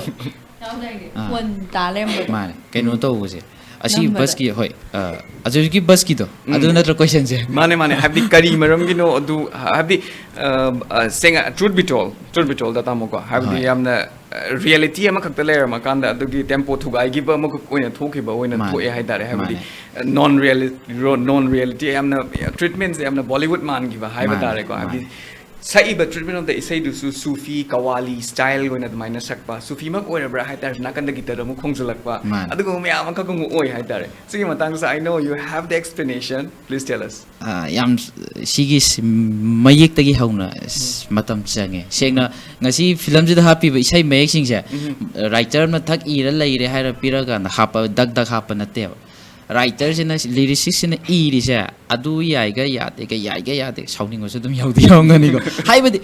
ꯑꯩꯉꯣꯟꯗꯗꯤ ꯎꯔꯒ ꯇꯥꯔꯒ ꯂꯩꯔꯦꯕ ꯃꯌꯦꯛ ꯑꯃ ꯕꯠ ꯑꯩ ꯂꯤरिꯛꯁꯤꯛꯁꯃꯛꯇꯤ ꯅꯠꯇꯕꯅꯤ나 ꯑꯗꯨꯒꯤ ꯂꯦꯡꯒ꯭ꯋꯦꯖꯇꯨꯗ ꯑꯩꯅ ꯑꯣꯟꯊꯣꯛꯄ ꯉꯝꯗꯕꯩ ꯋꯥꯅꯦꯕ ꯁꯤꯒꯤ ꯃꯥꯒꯤ ꯚꯤꯖꯨꯋꯦꯂꯥꯏꯖꯦꯁꯟ ꯂꯝꯉꯥꯟꯕꯤꯁꯨ ꯃꯌꯨꯝꯗꯒꯤ ꯊꯣꯔꯛꯑꯦ ꯃꯌꯨꯝꯗꯒꯤ ꯊꯣꯛꯂꯛꯄ ꯃꯇꯝꯁꯦ ꯀꯔꯤ ꯃꯌꯦꯛ ꯍꯥꯏꯖꯤꯟꯒꯅꯤ ꯃꯌꯥ ꯌꯧꯔꯛꯄ ꯃꯇꯝꯗ ꯃꯉꯣꯟꯗ ꯀꯔꯤ ꯊꯧꯅꯥ ꯄꯤꯒꯅꯤ ꯆꯦ ꯄꯤꯡꯀꯤ ꯇꯥꯔꯛꯑꯕ ꯃꯇꯝꯗꯅ ꯀꯔꯤ ꯃꯌꯦꯛ ꯍꯥꯏꯔꯅꯤ ꯍꯥꯏꯕꯒꯤ ꯀꯩꯅꯣꯁꯤꯃ ꯍꯥꯟꯅ ꯂꯣꯏ ꯁꯦꯝꯃ ꯂꯩꯈ꯭ꯔꯕꯅꯦꯕ ꯑꯗꯨꯅ ꯑꯗꯨꯗꯩꯗꯨꯗ ꯏꯟꯁꯤꯟꯅꯕ ꯍꯣꯠꯅꯔꯛꯄꯅꯦꯕ ꯃꯌꯦꯛꯁꯦ ꯍꯥꯏꯗꯤ ꯃꯌꯦꯛ ꯑꯔꯩꯕ ꯑꯃ ꯄꯥꯏꯔ ꯄꯨꯁꯤꯜꯂꯛꯀꯥꯟꯗ ꯚꯥꯏ ꯅꯪꯒꯤ ꯃꯌꯦꯛꯇꯣ ꯐꯖꯩ ꯏꯆꯦ ꯅꯪꯒꯤ ꯃꯌꯦꯛꯇꯣ ꯐꯖꯩ ꯍꯥꯞꯀꯦ ꯍꯥꯏꯕ ꯅꯠꯇꯕ ꯐꯤꯂꯝꯗꯨꯒꯤ ꯌꯦꯡꯉ ꯆꯥꯟꯅꯅ ꯍꯧꯖꯤꯛ ꯅꯥꯎꯋꯦꯗꯦꯁ ꯃꯅꯤꯄꯨꯔꯤ ꯐꯤꯂꯝ ꯑꯌꯥꯝꯕ ꯏꯁꯩꯁꯦ ꯃꯌꯦꯛ ꯑꯏꯕ ꯑꯁ ꯚꯥꯏ ꯅꯪꯒꯤ ꯏꯁꯩ ꯐꯖꯩ ꯏꯁꯩ ꯐꯖꯕ ꯑꯃ ꯂꯩ ꯏꯁꯩꯗ ꯐꯤꯂꯝꯗ ꯍꯥꯞꯆꯤꯟꯁꯦꯅ ꯍꯥꯞꯆꯤꯟꯕꯅꯦꯕ ꯕꯠ ꯁꯤ ꯐꯤꯂꯝꯁꯤꯗꯗꯤ ꯐꯤꯂꯝꯁꯤꯒꯤ ꯋꯥꯔꯤꯁꯤꯗꯩꯁꯤꯗ ꯆꯥꯟꯅꯅ ꯁꯦꯝꯃꯛꯄ ꯉꯥꯛꯇꯅꯦꯕꯀꯣ ꯑꯗꯣ ꯑꯩꯗꯤ ꯁꯦꯡꯅ ꯁꯨꯐꯤ ꯀꯋꯥꯂꯤꯁꯤ ꯑꯗꯨꯝ ꯄꯥꯝꯖꯩꯌꯦ ꯑꯗꯨꯒ ꯐꯤꯂꯝꯒꯤ ꯋꯥꯔꯜꯗꯗꯤ ꯑꯥꯔꯠ ꯍꯦꯁ ꯅꯣ ꯕꯥꯎꯟꯗ꯭ꯔꯤ ꯍꯥꯏꯕꯗꯨꯃꯥꯏꯅ ꯑꯩꯉꯣꯟꯗꯁꯨ ꯑꯗꯨꯝ ꯐꯥꯎꯋꯦꯕꯀꯣ ꯑꯗꯨꯀꯥꯟꯗ ꯑꯩꯅ ꯁꯤꯒꯤ ꯚꯤꯖꯨꯋꯦꯂꯥꯏꯖꯦꯁꯟ ꯇꯧꯕ ꯃꯇꯝꯗ ꯌꯨꯅꯤꯛ ꯑꯣꯏꯕ ꯀꯩꯅꯣꯝꯃꯗꯤ ꯁꯦꯝꯒꯦꯅ ꯈꯜꯂꯦ ꯍꯦꯛ ꯌꯨꯝꯗꯒꯤ ꯂꯥꯛꯄꯗꯣꯏꯅ ꯃꯌꯨꯝ ꯌꯧꯐꯧꯅꯕ ꯍꯣꯠꯅꯕꯗ ꯈꯣꯡꯅ ꯁꯨꯝ ꯆꯠꯂ ꯂꯩꯔꯒꯗꯤ ꯕꯣꯔꯤꯡ ꯂꯥꯛꯄ ꯌꯥꯏ ꯑꯩ ꯀꯩ ꯌꯨꯅꯤꯛ ꯑꯣꯏꯕ ꯀꯩꯅꯣꯝ ꯇꯧꯕ ꯌꯥꯏꯅ ꯈꯜꯂꯛꯄ ꯃꯇꯝꯗ ꯃꯥꯁꯦ ꯕꯁꯇꯤ ꯇꯣꯡꯗꯕꯗꯤ ꯑꯩ ꯌꯥꯗꯦ ꯕꯁ ꯇꯣꯡꯉꯀꯥꯟꯗ ꯕꯁ ꯃꯅꯨꯡꯗ ꯃꯥꯁꯦ ꯀꯃꯥꯏꯅ ꯚꯤꯖꯨꯋꯦꯜ ꯇꯧꯒꯅꯤ ꯍꯥꯏꯕꯁꯦ ꯈꯜꯂꯦꯕ ꯐꯖꯕ ꯉꯝꯗꯦ ꯀꯩꯒꯤꯅꯣ ꯑꯣꯕꯁꯇ꯭ꯔꯛꯁꯟ ꯃꯌꯥꯝ ꯑꯃ ꯂꯩꯕ ꯐꯝꯐꯝ ꯆꯥꯐꯝ ꯈꯪꯗꯦ ꯀꯃꯥꯏꯅ ꯇꯧꯒꯅꯤ ꯍꯥꯏꯕ ꯃꯇꯝꯗ ꯕꯁ ꯃꯊꯛꯇ ꯑꯞꯂꯤꯞ ꯇꯧꯔꯁꯤ ꯃꯁꯤ ꯊꯥꯡꯒꯠꯂꯁꯤ ꯀꯔꯝꯍꯥꯏꯅ ꯑꯣꯏꯕ ꯌꯥꯕꯅꯣ ꯃꯁꯦ ꯑꯗꯨꯀꯥꯟꯗ ꯗ꯭ꯔꯦꯁ ꯀꯣꯁꯇ꯭ꯌꯨꯝꯒꯤ ꯃꯇꯥꯡꯁꯨ ꯈꯟꯅꯔꯦ ꯃꯤ ꯃꯌꯥꯝ ꯑꯃ ꯏꯆꯝ ꯆꯝꯅ ꯇꯧꯁꯤꯔ ꯅꯣ ꯑꯗꯨ ꯐꯖꯗꯦ ꯑꯗꯣ ꯃꯨꯁꯂꯤꯝꯁꯤꯡ ꯏꯆꯤꯟ ꯏꯅꯥꯎꯁꯤꯡ ꯂꯩꯕꯅꯤꯅ ꯑꯗꯨꯝ ꯃꯣꯏꯁꯨ ꯑꯗꯨꯝ ꯁꯛꯄꯅꯤꯅ ꯀꯣꯁꯇ꯭ꯌꯨꯝ ꯐꯖꯕ ꯏꯅꯥꯠ ꯑꯃꯁꯨ ꯑꯩ ꯁꯦꯡꯅ ꯄ꯭ꯔꯣꯃꯣꯠ ꯇꯧꯖꯩꯅꯦꯕ ꯃꯩꯇꯩ ꯄꯥꯡꯒꯜꯒꯤ ꯃꯩꯇꯩ ꯄꯥꯡꯒꯜꯒꯤ ꯄꯤꯕ ꯍꯥꯏꯕ ꯇꯥꯔꯦ ꯍꯣꯏ ꯃꯣꯏꯅ ꯑꯗꯨꯃꯥꯏꯅꯃꯛ ꯁꯛꯇ꯭ꯔꯦ ꯍꯥꯏꯔꯒꯁꯨ ꯀꯣꯁꯇ꯭ꯌꯨꯝꯒꯤ ꯐꯖꯕ ꯑꯃ ꯍꯥꯏꯇꯥꯔꯦ ꯐꯤꯂꯝ ꯍꯥꯏꯁꯤꯗꯤ ꯕꯥꯎꯟꯗ꯭ꯔꯤ ꯁꯦꯡꯅ ꯂꯩꯇꯦꯕ ꯑꯗꯨ ꯌꯥꯝ ꯅꯨꯡꯉꯥꯏꯕ ꯄꯥꯎ ꯑꯃꯅ ꯁꯤꯒꯤ ꯏꯁꯩꯁꯦ ꯑꯥꯗ ꯄ꯭ꯔꯥꯛ ꯁꯤꯅꯦꯒꯤ ꯊꯥꯕꯁꯤꯗ ꯋꯥꯍꯩꯗꯨꯃꯛ ꯑꯩꯒꯤ ꯅꯥꯀꯣꯡꯁꯤꯗ ꯇꯥꯕꯗ ꯌꯥꯝ ꯅꯨꯡꯉꯥꯏꯕ ꯃꯥꯁꯇꯔ ꯄꯤꯁ ꯍꯥꯏꯕ ꯋꯥꯍꯩ ꯑꯃ ꯍꯧꯖꯤꯛꯀꯤ ꯗꯥꯏꯔꯦꯛ ꯕꯁꯀꯤ ꯃꯇꯥꯡꯁꯦ ꯃꯦꯟꯁꯟ ꯇꯧꯔꯀꯥꯟꯗ ꯕꯁꯇ ꯆꯠꯄꯒꯤ ꯀꯩꯅꯣꯗꯣ ꯃꯥꯁꯇꯔ ꯄꯤꯁ ꯏꯁꯩꯗꯣ ꯈꯤꯇꯪ ꯀ꯭ꯂꯥꯁꯤꯀꯦꯜ ꯑꯣꯏꯅꯁꯨ ꯆꯪꯉꯦ ꯑꯗꯣ ꯑꯌꯥꯝꯕ ꯐꯤꯂꯝꯗ ꯂꯣꯏ ꯍꯥꯏꯔ ꯍꯥꯞꯄꯅꯤ ꯇ꯭ꯔꯨ ꯐꯣꯛ ꯏꯚꯟ ꯈꯣꯡꯖꯣꯝ ꯄꯔꯕ ꯀ꯭ꯂꯥꯁꯤꯀꯦꯜ ꯑꯣꯏꯕ ꯄ꯭ꯂꯁ ꯑꯦꯠ ꯗ ꯁꯦꯝ ꯇꯥꯏꯝ ꯑꯩꯅꯁꯨ ꯍꯧꯖꯤꯛ ꯎꯖꯕ ꯃꯇꯝꯗ ꯑꯩꯈꯣꯏꯒꯤ ꯃꯥꯡꯗ ꯂꯩꯔꯤꯕ ꯄꯟꯊꯨꯡꯐꯝꯁꯤꯗꯁꯨ ꯑꯩꯈꯣꯏꯒꯤ ꯉꯥꯟꯊꯣꯏꯅ ꯐꯣꯛꯀꯤ ꯚꯤꯖꯟꯁꯦ ꯐꯖꯅ ꯁꯛꯑꯦ ꯍꯥꯏꯇꯥꯔꯦ ꯃꯥꯡꯗ ꯂꯩꯔꯤꯕ ꯄꯟꯊꯨꯡꯐꯝꯒꯤ ꯀꯣꯔꯁꯁꯦ ꯁꯛꯂꯛꯄ ꯃꯇꯝꯗ ꯑꯃꯔꯖꯤꯠꯅ ꯑꯃꯨꯛ ꯅꯠ ꯁꯪꯀꯤꯔꯇꯟꯒꯤ ꯇ꯭ꯔꯤꯠꯃꯦꯟꯁꯦ ꯑꯃꯨꯛ ꯄꯤꯕꯅꯦꯕ ꯁꯤꯒꯤ ꯃꯔꯛꯁꯤꯗ ꯍꯥꯏꯇꯥꯔꯦ ꯑꯗꯨꯒꯤ perfect balance of modern song folk song classical ꯁꯣꯡꯁꯦ ꯏꯠꯁ ꯑꯩꯅ ꯉꯁꯥꯏ ꯍꯥꯏꯕꯗꯣ ꯄꯤꯡꯀꯤꯗꯁꯨ ꯑꯩꯅ ꯉꯁꯥꯏ ꯍꯥꯏꯖꯈꯤꯕꯗꯣ ꯍꯥꯏꯕꯗꯤ ꯄꯔꯐꯦꯛ ꯀꯦꯞꯁꯨꯜ ꯑꯃꯈꯛ ꯑꯣꯏꯅ ꯁꯤꯒꯤ ꯃꯥꯡꯗ ꯂꯩꯔꯤꯕ ꯄꯟꯊꯨꯡꯐꯝꯁꯤꯅꯁꯨ ꯄꯤꯈꯤ ꯍꯥꯏꯇꯥꯔꯦ ꯌꯥꯝꯅꯁꯨ ꯅꯨꯡꯉꯥꯏꯖꯩ ꯃꯈꯥ ꯇꯥꯕꯤꯌꯨ ꯑꯗꯨꯃꯥꯏꯅ ꯍꯧꯖꯤꯛꯀꯤ ꯆꯠꯂꯤꯕ ꯂꯝꯕꯤꯗꯨꯃ ꯑꯗꯨꯃꯥꯏꯅ ꯑꯣꯏꯔꯦ ꯌꯥꯝ ꯐꯖꯩ ꯚꯤꯖꯨꯋꯦꯂꯥꯏꯖꯦꯁꯟ ꯑꯣꯗꯤꯑꯣ ꯑꯦꯚ꯭ꯔꯤꯊꯤꯡ ꯑꯩꯒꯤꯗꯤ ꯑꯗꯨꯝ ꯄꯦꯟꯖꯔꯦ ꯑꯗꯨꯝ ꯃꯥꯡꯗ ꯂꯩꯔꯤ ꯄꯟꯊꯨꯡꯐꯝꯁꯦ ꯑꯁꯤꯒꯤꯗꯁꯨ ꯑꯗꯨꯝ ꯏꯁꯩ ꯃꯌꯦꯛ ꯏꯕꯁꯤꯗ ꯑꯗꯨꯛꯀꯤ ꯃꯇꯤꯛ ꯑꯃꯗꯒꯤꯁꯨ ꯁꯖꯦꯁꯟꯁꯦ ꯃꯌꯥꯝ ꯑꯃ ꯂꯧꯅꯈꯤꯕ ꯏꯚꯟ ꯆꯦ ꯔꯣꯖꯤꯅ ꯃꯄꯨꯡ ꯑꯣꯏꯅ ꯏꯔꯒꯁꯨ ꯑꯩꯅ ꯆꯦ ꯔꯣꯖꯤ ꯁꯤ ꯃꯇꯥꯡꯁꯦ ꯁꯤꯃ ꯍꯥꯞꯅꯤꯡꯉꯤꯅꯦ ꯁꯤ ꯃꯇꯥꯡ ꯁꯤꯃ ꯍꯦꯛꯇ ꯊꯦꯡꯈꯥꯡ ꯀꯌꯥꯔꯛꯅꯦ ꯃꯁꯤꯒꯤ ꯏꯁꯩꯁꯦ ꯑꯣꯏꯅꯕ ꯍꯣꯠꯅꯔꯛꯄꯗ ꯑꯗꯨꯕꯨ ꯁꯣꯝꯗꯒꯤ ꯐꯖꯅ ꯅꯩꯔꯒ ꯊꯥꯈꯤꯕꯁꯦ ꯑꯩꯈꯣꯏ ꯑꯣꯖꯥ ꯑꯃꯔꯖꯤꯠꯅ ꯑꯃꯨꯛ ꯌꯥꯝꯅ ꯃꯆꯥ ꯇꯥꯅ ꯁꯦꯝꯃꯛꯄꯁꯤꯗ ꯑꯗꯨꯝ ꯑꯩ ꯑꯍꯥꯟꯕ ꯃꯥꯏ ꯁ꯭ꯀꯦꯠꯆ ꯑꯃ ꯇꯥꯕꯗ MS ꯑꯣꯏꯈ꯭ꯔꯦꯕ ꯉꯥꯎꯔꯦ ꯐꯖꯕ ꯑꯩꯅ ꯄꯥꯝꯖꯔꯤꯕ ꯉꯁꯥꯏꯒꯤ ꯐꯣꯛ ꯃꯣꯗꯔꯟ ꯗꯦꯁꯤꯗꯩꯁꯤꯗ ꯆꯥꯅꯕ ꯌꯥꯕ ꯐꯣꯛꯅꯦ ꯍꯥꯏꯕ ꯐꯣꯛ ꯑꯣꯏꯅ ꯍꯥꯏꯔꯒ ꯍꯦꯛꯇ ꯐꯣꯛꯃꯛꯁꯨ ꯅꯠꯇꯕ ꯌꯥꯟꯁꯟꯅꯔꯀꯥꯟꯗ ꯑꯩꯈꯣꯏꯒꯤ ꯐ꯭ꯌꯨꯖꯟ ꯍꯥꯏꯇꯥꯔꯦ ꯀꯃꯥꯏꯅ ꯄ꯭ꯔꯣꯃꯣꯠ ꯇꯧꯁꯤꯒꯦꯗ ꯆꯞ ꯆꯥꯅ ꯊꯣꯛꯑꯦ ꯏꯁꯩ ꯃꯌꯦꯛꯁꯦ ꯇꯣꯉꯥꯟꯕꯅꯦ ꯍꯧꯖꯤꯛꯀꯤ ꯃꯥꯡꯗ ꯂꯩꯔꯦ ꯄꯟꯊꯨꯡꯐꯝꯁꯦ ꯌꯥꯝ ꯁ꯭ꯄꯤꯌꯔꯤꯡ ꯑꯣꯏꯕ ꯋꯥꯠ ꯉꯥꯛꯇꯅꯦ ꯑꯗꯩ ꯊꯤꯟꯗ ꯊꯤꯜꯂꯨ ꯊꯣꯡ ꯊꯤꯜꯂꯨ ꯍꯪꯂꯛꯈꯤꯅꯤ ꯅꯣꯡꯃꯗꯤꯒꯅ ꯍꯥꯏꯕ ꯆꯤꯡꯕꯀꯣ ꯑꯗꯨꯒ ꯁꯤꯒꯤ ꯏꯁꯩꯁꯤꯗ ꯑꯩ ꯃꯆꯥ ꯑꯃꯇꯪ ꯄꯜꯂꯕꯗꯀꯣ ꯉꯁꯥꯏꯒꯤ ꯂꯩꯔꯥꯡ ꯊꯝꯕꯥꯜ ꯁꯩꯊꯥꯕꯗꯨꯅ ꯑꯃ ꯑꯣꯏꯔꯦ ꯑꯩꯅ ꯌꯥꯝꯅ ꯄꯟꯖꯅꯤꯡꯕ ꯃꯇꯥꯡ ꯂꯩ ꯇꯦꯟꯕ ꯍꯧꯔꯛꯐꯝ ꯀꯥꯎꯒꯅꯨ ꯃꯤꯑꯣꯏꯕ ꯍꯥꯏꯕ ꯃꯇꯦꯛ ꯑꯃ ꯌꯥꯎꯕꯅꯦ ꯍꯧꯔꯛꯐꯝ ꯀꯥꯎꯒꯅꯨ ꯃꯤꯑꯣꯏꯕ ꯅꯤꯡꯁꯤꯡꯉꯨ ꯂꯥꯏꯑꯣꯏꯈ꯭ꯔꯕ ꯃꯈꯣꯏꯕꯨ ꯃꯈꯣꯏꯒꯤ ꯊꯧꯖꯥꯜ ꯇꯨꯡꯏꯟꯅ ꯊꯨꯡꯖꯕ ꯑꯣꯏꯌꯨ ꯑꯅꯤꯡꯕ ꯍꯥꯏꯕ ꯃꯁꯦ ꯆꯨꯝꯃꯕꯅꯦ ꯁꯦꯡꯅ ꯑꯩꯒꯤꯁꯨ ꯈꯨꯗꯤꯡꯃꯛ ꯑꯩꯒꯤ ꯍꯧꯔꯛꯐꯝ ꯀꯥꯎꯕ ꯌꯥꯗꯦ ꯍꯥꯏꯕꯁꯤꯃꯇꯪꯗꯤ ꯑꯩ ꯈꯨꯗꯤꯡꯃꯛꯇ ꯍꯥꯏꯅꯤꯡꯉꯦ ꯏꯄꯥ ꯏꯄꯨ ꯑꯣꯏꯒꯦꯔꯥ ꯑꯩꯒꯤ ꯄꯣꯛꯄ ꯂꯝ ꯑꯣꯏꯒꯦꯔꯥ ꯏꯁꯥꯒꯤ ꯀꯩꯅꯣ ꯍꯥꯟꯅ ꯊꯤꯗꯅ ꯃꯤꯒꯤ ꯍꯥꯟꯅ ꯂꯥꯝꯕ ꯌꯥꯗꯦꯕ ꯁꯦꯡꯅ ꯏꯚꯟ ꯐꯤꯂꯝꯗꯁꯨ ꯉꯥꯏꯔꯦ ꯑꯩ ꯍꯧꯖꯤꯛꯀ ꯕꯣꯂꯤꯋꯨꯗꯇ ꯑꯗꯨꯃꯥꯏꯅ ꯐꯨꯅꯩꯌꯦ ꯍꯣꯂꯤꯋꯨꯗꯀꯤꯅ ꯑꯗꯨꯃꯥꯏꯅ ꯇꯧꯔꯦ ꯇꯣꯂꯤꯋꯨꯗꯀꯤꯅ ꯑꯗꯨ ꯄꯥꯝꯗꯦꯕ ꯁꯦꯡꯅ ꯃꯅꯤꯄꯨꯔꯒꯤ ꯏꯁꯥꯒꯤ ꯑꯣꯏꯕ ꯀꯩꯅꯣꯁꯦ ꯑꯁꯤꯇꯪ ꯍꯥꯟꯅ ꯍꯟ ꯇꯧꯕꯁꯤꯃ ꯑꯩꯒꯤ ꯑꯣꯏꯕ ꯑꯣꯕꯖꯦꯛꯇꯤꯞꯅꯦꯕ ꯑꯩꯒꯤ ꯑꯣꯏꯅꯗꯤ ꯑꯗꯨꯅ ꯍꯧꯔꯛꯐꯝ ꯀꯥꯎꯒꯅꯨ ꯃꯤꯑꯣꯏꯕ ꯍꯥꯏ ꯇꯧꯕꯁꯦ ꯑꯩ ꯆꯦꯔꯨꯖꯤꯗ ꯀꯟꯅ ꯍꯥꯏ ꯆꯦꯔꯨꯖꯤ ꯁꯨꯃꯥꯏꯅ ꯇꯧꯕ ꯃꯩ ꯑꯝꯇꯪꯗꯤ ꯄꯥꯝꯃꯤꯗ ꯂꯥꯏꯟꯁꯦ ꯑꯗꯨꯗꯨꯅꯁꯨ ꯉꯁꯥꯏꯒꯤ ꯆꯦ ꯄꯤꯡꯀꯤꯁꯨ ꯑꯗꯨꯝ ꯈꯪꯉꯝꯒꯅꯤ ꯑꯗꯨꯒꯤꯗꯣ ꯑꯗꯨꯋꯥꯏ ꯃꯇꯥꯡꯗ ꯚꯤꯖꯨꯋꯦꯜ ꯇꯧꯕꯗꯣ ꯇꯔꯄꯟꯁꯦ ꯍꯥꯞꯄꯦꯕ ꯇꯔꯄꯟꯁꯦ ꯂꯥꯡꯕꯟ ꯇꯔꯄꯟꯁꯦ ꯑꯗꯨꯝ ꯏꯪꯊꯝꯊꯥ ꯀꯨꯝꯃꯦ ꯑꯗꯨꯝ ꯏꯁꯤꯡꯗ ꯁꯤ ꯂꯣꯏ ꯌꯧꯋꯦ ꯏꯚꯟ ꯏꯁꯤꯡ ꯄꯨꯈ꯭ꯔꯤꯗꯨꯗ ꯀ꯭ꯔꯦꯟ ꯁꯣꯠ ꯑꯃ ꯌꯥꯎꯋꯦ ꯁꯨꯃꯥꯏꯅ ꯈꯨꯔꯝꯕꯩ ꯊꯥꯡꯒꯠꯂꯛꯄꯗ ꯀ꯭ꯔꯦꯟ ꯁꯣꯠ ꯗꯔꯀꯥꯔ ꯑꯣꯏꯕꯅꯤꯅꯀꯣ ꯑꯇꯣꯞꯄꯅ ꯐꯪꯗꯕꯅꯤꯅ ꯀꯨꯝꯃꯦ ꯏꯁꯥꯃꯛ ꯁꯤ ꯌꯧꯋꯦ ꯀꯨꯝꯃꯦ ꯊꯥꯛ ꯅꯤꯛꯑ ꯑꯗꯨꯝ ꯀꯨꯝꯃꯦ ꯀꯥꯞꯄꯦ ꯈꯪꯗꯦ ꯏꯁꯩꯒꯤꯗꯤ ꯑꯌꯥꯝꯕꯀꯣ ꯆꯦ ꯄꯤꯡꯀꯤ ꯁ꯭ꯇ꯭ꯔꯒꯜ ꯇꯧꯋꯦ ꯑꯗꯨ ꯅꯠꯇꯕ ꯉꯁꯥꯏꯒꯤ ꯀꯩꯅꯣꯗꯨꯁꯨ ꯍꯥꯗ ꯆꯦꯛꯂꯥꯗꯨꯁꯨ ꯄꯨꯡ 2 ꯇꯥꯔꯤꯗꯣ ꯑꯗꯨꯏ ꯍꯥꯗ ꯆꯦꯛꯂꯥꯗꯨꯗꯅꯦꯕ ꯄꯥꯠꯁꯪ ꯑꯃꯗ ꯑꯗꯒꯤ ꯅꯨꯡꯗꯥꯡꯗꯨꯗ ꯍꯤ ꯑꯃ ꯇꯣꯡꯍꯜꯂꯤꯅꯤ ꯆꯦ ꯄꯤꯡꯀꯤ ꯃꯇꯝꯗꯨꯗꯗꯤ ꯑꯍꯥꯟꯕ ꯑꯣꯏꯕꯒ ꯅꯤꯡꯊꯝꯊꯥꯒ ꯑꯣꯏ ꯑꯗꯨ ꯁꯤꯒꯤ ꯏꯁꯩꯒꯤ ꯇ꯭ꯔꯤꯠꯃꯦꯟ ꯃꯌꯥꯝꯁꯤꯅꯁꯨ ꯑꯣꯏꯒꯗꯅꯤ ꯀꯣ ꯁꯨꯔꯁ ꯀꯣ ꯄꯤꯡꯀꯤ ꯑꯩꯅ ꯌꯨꯝꯗ ꯉꯁꯤꯗꯤ ꯊꯝꯕꯥꯜꯒꯤ ꯇꯤꯝꯗꯣ ꯑꯩꯈꯣꯏ ꯎꯅꯗꯣꯏꯅꯦꯅ ꯍꯥꯏꯕ ꯃꯇꯝꯗ ꯑꯗꯨꯝ ꯐꯥꯔꯁ ꯊꯤꯡ ꯑꯩꯈꯣꯏ ꯃꯥ ꯍꯥꯏꯔꯛꯄꯁꯦ ꯑꯣ ꯊꯤꯜꯂꯨ ꯊꯣꯡ ꯊꯤꯜꯂꯨꯒꯤ ꯀꯩꯅꯣ ꯏꯁꯩꯗꯨ ꯁꯤꯃꯥꯗꯨ ꯅꯠꯇ꯭ꯔꯣ ꯑꯗꯨꯝ ꯍꯥꯏꯔꯛꯑꯦ ꯕꯖꯥꯔꯗꯒ ꯄꯣꯠ ꯂꯩ ꯆꯠꯄꯁꯦ ꯀꯩꯅꯣ ꯑꯗꯨꯝ ꯏꯃꯥꯁꯤꯡ ꯄꯣꯠ ꯌꯣꯟꯕꯗꯣ ꯑꯗꯨꯅ ꯑꯩꯅ ꯁꯛꯄꯗꯤ ꯅꯠꯇꯦꯕ ꯑꯗꯨ ꯏꯁꯩꯗꯣ ꯑꯗꯣ ꯑꯗꯨꯒꯤ ꯑꯍꯥꯟꯕꯒꯤ ꯀꯩꯅꯣ ꯇꯧꯈꯤ ꯄꯣꯗꯀꯥꯁ ꯇꯧꯈꯤꯕꯗꯣ ꯑꯗꯨꯒꯤꯗ ꯃꯇꯦꯛꯇꯨꯃ ꯃꯌꯥꯝꯅ ꯇꯥꯕꯤꯕꯩ ꯅꯨꯡꯁꯤꯕꯤꯕꯒꯤ ꯑꯗ ꯊꯤꯟꯗ ꯊꯤꯜꯂꯨ ꯊꯣꯡ ꯊꯤꯜꯂꯨ ꯇꯧꯕꯗꯣ ꯑꯝꯇ ꯁꯛꯑꯝꯃꯉꯦ ꯐꯖꯩꯅꯦ ꯑꯗꯨꯝ ꯇꯧꯔꯛꯑꯦꯕ ꯑꯗꯨ ꯏꯁꯩꯗꯣ ꯃꯇꯦꯛꯇꯣ ꯍꯥꯏꯕꯗꯤ ꯂꯤरिꯁꯤꯁꯀꯤ ꯑꯗꯒꯤ ꯗꯤꯔꯦꯛꯇꯔꯒꯤ ꯇ꯭ꯔꯤꯠꯃꯦꯟ ꯃꯌꯥꯝ ꯑꯗꯒꯤ ꯑꯥꯔꯇꯤꯁ ꯃꯌꯥꯝꯁꯤꯒꯤ ꯁꯨ ꯀꯃꯤꯠꯃꯦꯟ ꯃꯌꯥꯝꯁꯤꯅꯁꯨ ꯍꯥꯏꯕ ꯇꯥꯔꯦ ꯅꯣꯠ ꯑꯣꯟꯂꯤ ꯐꯤꯜꯝꯁꯤꯒꯤ ꯑꯥꯏꯀꯟ ꯑꯃꯈꯛ ꯑꯣꯏꯕꯗꯤ ꯅꯠꯇꯅ ꯍꯥꯏꯕ ꯇꯥꯔꯦ ꯍꯥꯏꯕꯗꯤ ꯌꯥꯝꯅ ꯃꯣꯇꯤꯚꯦꯇꯤꯡ ꯑꯣꯏꯕ ꯏꯁꯩ ꯑꯃꯈꯛꯁꯨ ꯑꯣꯏꯈꯤ ꯍꯟꯗꯛ ꯌꯥꯎꯁꯪꯗꯁꯨ ꯌꯥꯝ ꯊꯥꯅꯈꯤꯕꯅꯤ ꯑꯩꯈꯣꯏꯒꯤ ꯃꯅꯤꯄꯨꯔꯤ ꯁꯣꯡꯁꯦ ꯁꯛꯁꯦꯁ ꯑꯣꯏ ꯅꯠꯇ꯭ꯔꯒ ꯑꯣꯏꯗꯦꯁꯦ ꯀꯩꯗ ꯗꯤꯇꯔꯃꯤꯟ ꯇꯧꯒꯦ ꯍꯥꯏꯕ ꯃꯇꯝꯗ ꯌꯥꯎꯁꯪꯗ ꯀ꯭ꯂꯕꯇ ꯊꯥꯔꯛꯑꯕ ꯑꯗꯨ ꯑꯣꯏꯇꯥꯔꯗꯤ ꯃꯅꯤꯄꯨꯔꯤꯒꯤ ꯏꯁꯩꯁꯦ ꯂꯣꯏꯅꯃꯛ ꯍꯥꯏꯕꯗꯤ ꯁꯛꯁꯦꯁ ꯑꯣꯏꯔꯦꯅ ꯍꯥꯏꯅꯕꯅꯦꯕ ꯊꯤꯜꯂꯨ ꯊꯣꯡ ꯊꯤꯜꯂꯨꯁꯤꯁꯨ ꯑꯩꯈꯣꯏ ꯇꯣꯔꯁ ꯆꯦꯟꯕꯗ ꯑꯗꯒꯤ ꯌꯥꯎꯁꯪꯒꯤ ꯁ꯭ꯄꯣꯔꯠꯁꯦ ꯌꯥꯝ ꯊꯥꯅꯈꯤ ꯍꯥꯏꯇꯥꯔꯦ ꯌꯥꯝ ꯅꯨꯡꯉꯥꯏꯕ ꯑꯃꯅ ꯏꯚꯟ ꯀꯣꯂꯦꯖꯀꯤ ꯕꯣꯠꯇ ꯍꯥꯞꯄ ꯊꯥꯒꯠꯂꯛꯄꯗꯨꯗ ꯀꯣꯂꯦꯖꯀꯤ ꯕꯣꯠꯇ ꯍꯥꯞꯄ ꯊꯥꯒꯠꯂꯛꯄꯅꯦꯕ ꯑꯩ ꯑꯁ ꯂꯣꯏꯔꯦ ꯍꯥꯏꯕꯗꯤ ꯄꯔꯐꯦꯛ ꯑꯦꯛꯖꯥꯝꯄꯜ ꯑꯣꯐ ꯌꯨꯠ ꯏꯝꯄꯥꯋꯔꯃꯦꯟ ꯑꯗꯒꯤ ꯋꯤꯃꯦꯟ ꯏꯝꯄꯥꯋꯔꯃꯦꯟ ꯍꯥꯏꯕꯗꯤ ꯑꯩꯈꯣꯏꯁꯦ ꯃꯤꯀꯞ ꯊꯣꯛꯑꯁꯦ ꯍꯥꯏꯕꯒꯤ ꯑꯗꯨꯒꯨꯝꯕ ꯃꯦꯁꯦꯖ ꯄꯤꯕꯗꯣ ꯍꯥꯏꯕꯗꯤ ꯃꯦꯁꯦꯖꯁꯦ ꯐꯖꯅ ꯑꯩꯈꯣꯏꯒꯤ ꯗꯤꯂꯤꯚꯔ ꯇꯧꯔꯦꯅ ꯑꯩꯈꯣꯏꯒꯤ ꯑꯣꯗꯤꯌꯟꯁꯇ ꯗꯤꯂꯤꯚꯔ ꯇꯧꯔꯦꯅꯁꯨ ꯂꯧꯖꯒꯦꯀꯣ ꯌꯥꯝꯅꯁꯨ ꯅꯨꯡꯉꯥꯏꯖꯩ ꯋꯥꯔꯤ ꯁꯥꯅꯤꯡꯕꯗꯤ ꯃꯌꯥꯝ ꯑꯃꯈꯛ ꯂꯩꯔꯤ ꯍꯥꯏꯇꯥꯔꯦ ꯊꯝꯕꯥꯜ ꯗ ꯂꯤꯒꯦꯁꯤ ꯑꯣꯐ ꯗ ꯁꯦꯂꯦꯁꯇꯤꯌꯦꯜ ꯐ꯭ꯂꯥꯋꯔꯁꯦ ꯑꯩꯈꯣꯏꯅ ꯉꯁꯤ ꯄꯨꯡ 2 ꯄꯨꯡ 3 ꯆꯪꯅ ꯋꯥꯔꯤ ꯁꯥꯟꯅ ꯇꯥꯔꯒꯁꯨ ꯄꯥꯔꯠ ꯕꯥꯏ ꯄꯥꯔꯠ ꯊꯨꯒꯥꯏꯕ ꯃꯇꯝꯗ ꯂꯣꯏꯕꯁꯨ ꯉꯝꯒꯗꯕ ꯅꯠꯇꯦ ꯍꯥꯏꯇꯥꯔꯦ ꯕꯠ ꯏꯄꯣ ꯃꯦꯗꯤꯌꯥꯒꯤ ꯂꯥꯏꯐ ꯄꯣꯗꯀꯥꯁꯠꯅ ꯑꯀꯛꯅꯕ ꯃꯇꯝ ꯑꯣꯏꯕꯅꯤꯅ ꯂꯧꯉꯥꯟꯕꯤꯀꯣ ꯀꯨꯏꯅ ꯄꯨꯛꯃꯦꯟ ꯄꯥꯎꯃꯤꯟꯅꯕꯗꯤ ꯇꯟꯖꯥꯗꯤ ꯐꯪꯉꯣꯏꯗꯣꯔꯦ ꯂꯣꯏꯁꯤꯜꯂꯛꯄꯁꯤꯗ ꯑꯥꯏ ꯍꯦꯚ ꯑ ꯁꯔꯄ꯭ꯔꯥꯏꯖ ꯐꯣꯔ ꯌꯨ ꯒꯥꯏꯁ ꯑꯍꯥꯟꯕꯗꯀꯣ ꯑꯩꯈꯣꯏꯒꯤ ꯀꯩꯅꯣꯁꯦ ꯉꯁꯤꯒꯤ ꯑꯦꯄꯤꯁꯣꯗꯁꯦ ꯑꯩꯈꯣꯏꯒꯤ ꯕꯤꯒꯅꯁꯅ ꯕ꯭ꯌꯨꯇꯤ ꯍꯦꯜꯊ ꯑꯦꯟ ꯕ꯭ꯌꯨꯇꯤ ꯀꯣꯝꯄꯅꯤꯁꯅ ꯑꯩꯈꯣꯏꯅ ꯁ꯭ꯄꯣꯟꯁꯔ ꯇꯧꯕꯅꯦ ꯍꯥꯏꯇꯥꯔꯦ ꯌꯥꯝꯅ ꯅꯨꯡꯉꯥꯏꯔꯤꯕꯗꯤ ꯁꯤꯁꯦ ꯑꯩꯈꯣꯏꯅ ꯀꯩꯗꯧꯒꯦ ꯍꯥꯏꯕ ꯃꯇꯝꯗ ꯃꯅꯤꯄꯨꯔꯗ ꯃꯥꯔꯀꯦꯇꯤꯡ ꯇꯧꯕꯅꯦ ꯑꯃꯁꯨꯡ ꯁꯤꯒꯤ ꯕꯤꯒꯅꯁꯀꯤꯁꯦ ꯃꯈꯣꯏꯒꯤꯁꯦ ꯑꯩꯈꯣꯏꯒꯤ ꯇꯣꯉꯥꯟꯕ ꯑꯩꯈꯣꯏꯒꯤ ꯀꯔꯤ ꯍꯥꯏꯒꯅꯤ ꯁꯦꯝꯄꯨ ꯑꯗꯒꯤ ꯏꯚꯟ ꯁꯤꯔꯝꯁ ꯐꯥꯎꯕꯀꯣ ꯍꯥꯏꯗ꯭ꯔꯣꯔꯣꯅꯤꯛ ꯑꯦꯁꯤड ꯑꯗꯒꯤ ꯇꯣꯉꯥꯟꯕ ꯁꯤꯔꯝꯁ ꯃꯌꯥꯝ ꯍꯦꯜꯊ ꯑꯦꯟ ꯕ꯭ꯌꯨꯇꯤꯒꯤ ꯔꯤꯂꯦꯇꯦꯗ ꯑꯣꯏꯕ ꯑꯗꯨꯝꯕ ꯄ꯭ꯔꯣꯗꯛ ꯃꯌꯥꯝ ꯑꯃꯈꯛ ꯑꯗꯨꯃꯥꯏꯅ ꯇꯧꯔꯀꯥꯟꯗ ꯂꯣꯏꯅꯃꯛ ꯄꯤꯕꯤꯔꯛꯑꯦ ꯍꯥꯏꯇꯥꯔꯦ ꯃꯈꯣꯏꯒꯤ ꯏꯟꯁꯇꯥꯒ꯭ꯔꯥꯝ ꯄꯦꯖꯁꯨ ꯌꯥꯝ ꯑꯦꯛꯇꯤꯚ ꯑꯣꯏꯔꯕꯅꯦ ꯍꯧꯖꯤꯛꯁꯦ ꯑꯦꯠ ꯗ ꯁꯦꯝ ꯇꯥꯏꯝ ꯑꯃꯁꯨꯡ ꯍꯧꯖꯤꯛꯀ ꯃꯥꯂꯦꯝꯗ ꯁꯥꯟꯅꯔꯤꯕ ꯑꯩꯈꯣꯏꯒꯤ cosmetic products mayam se sidagi hena su moina fazna have the yam up to date oina maina saba adagi akogi manipur gi skin sing siga se hena chana ba akogi longitude latitude sunlight ki matang yang kan akogi sunscreen because I have tried it pinky I have the nupa moisturizer so I fall in love especially the fragrance hai tare ko ado moina suras ko yam nungai se akoina ngasi akogi team je sumain tor kan thambal gi team lak tor have matam makoina customize tor kan doina pibi de have oh suras kira adai tadi suras ki su sigi magi sigi toner se dakar organic khot kani gaina suras ta hana khusina jage suras yam nungai se next up Pinky side kong dia mungkin nasi ke Pinky makoi suka si customize tu orang Pinky gio ini hai tar Vignes ki side lagi. Thank you. Business, health and beauty. Hen jacket po ay biro. Next aku ki data mo gisu di hozik ti aku ki tongan ba film maya makak thola ka dore ko and then interviews में हम line up तो और ले रहे Vignes want you to be beautiful. Thank you Vignes health and beauty ko.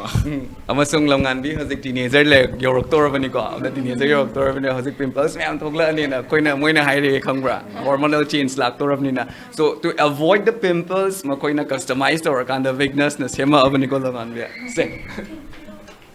अंगाई से अदो अखोगी लोइसलपगी तंजा सु योगदोरे artist अममदो लोइमा हंगजरके सुरसतगी हंगजरके सुरस not only Thambal sinatavido suras you are making a landmark in different space of Manipuri cinema haibatare Manipuri music videos to Manipuri cinema the different space amakak lay sigi journey si banga shi bhawba lak matam da suras na credit tipining ba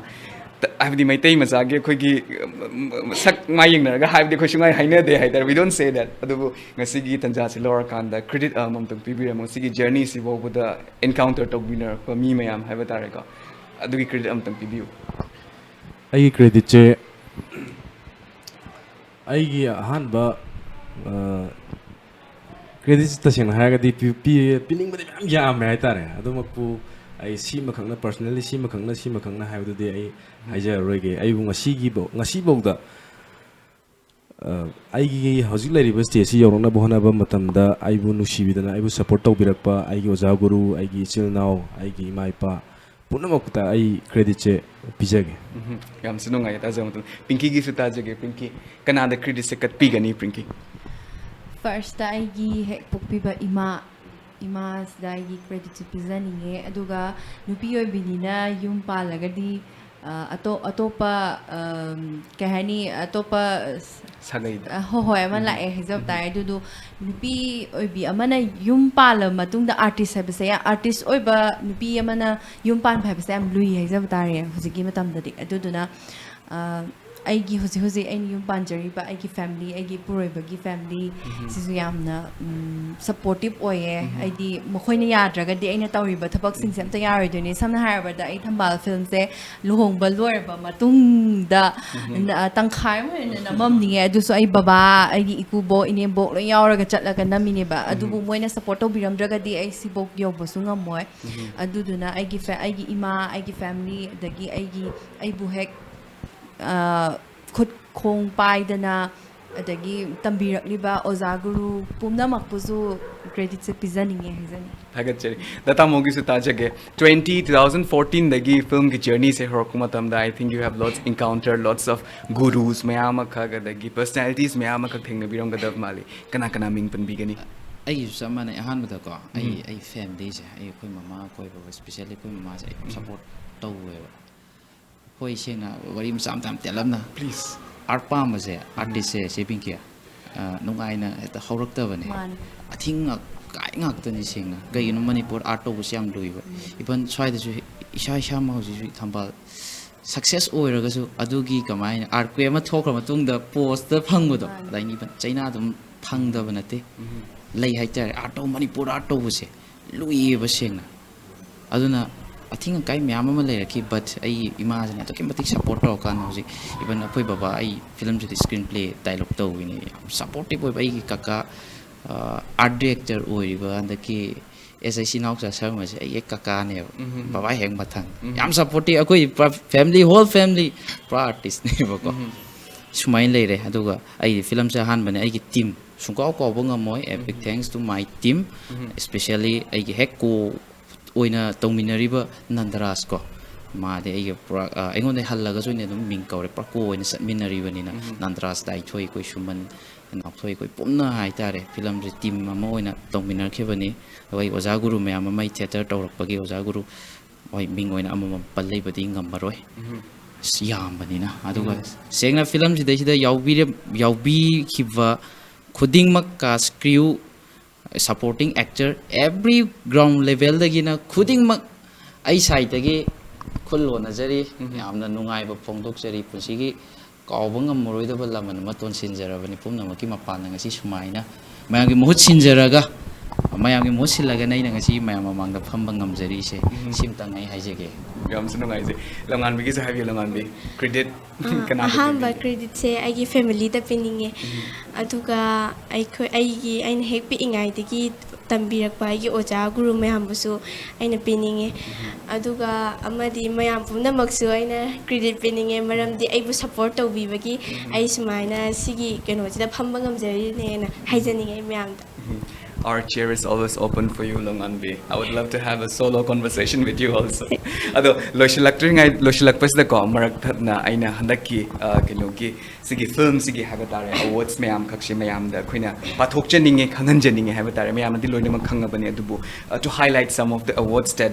Thambal has accomplished. Aina hambal haizer matamda khogi handaki 2025 ki khogi Prag Cine Northeast Cine Award da khwaidagi chawba mana best film Northeast Thambal the legacy of the celestial flowers na tabiki amasung masigi protagonist oiviriba akogi avi khundrakpam dasu best actor male Northeast haidna admine fangbigi habatare sanagi mathaga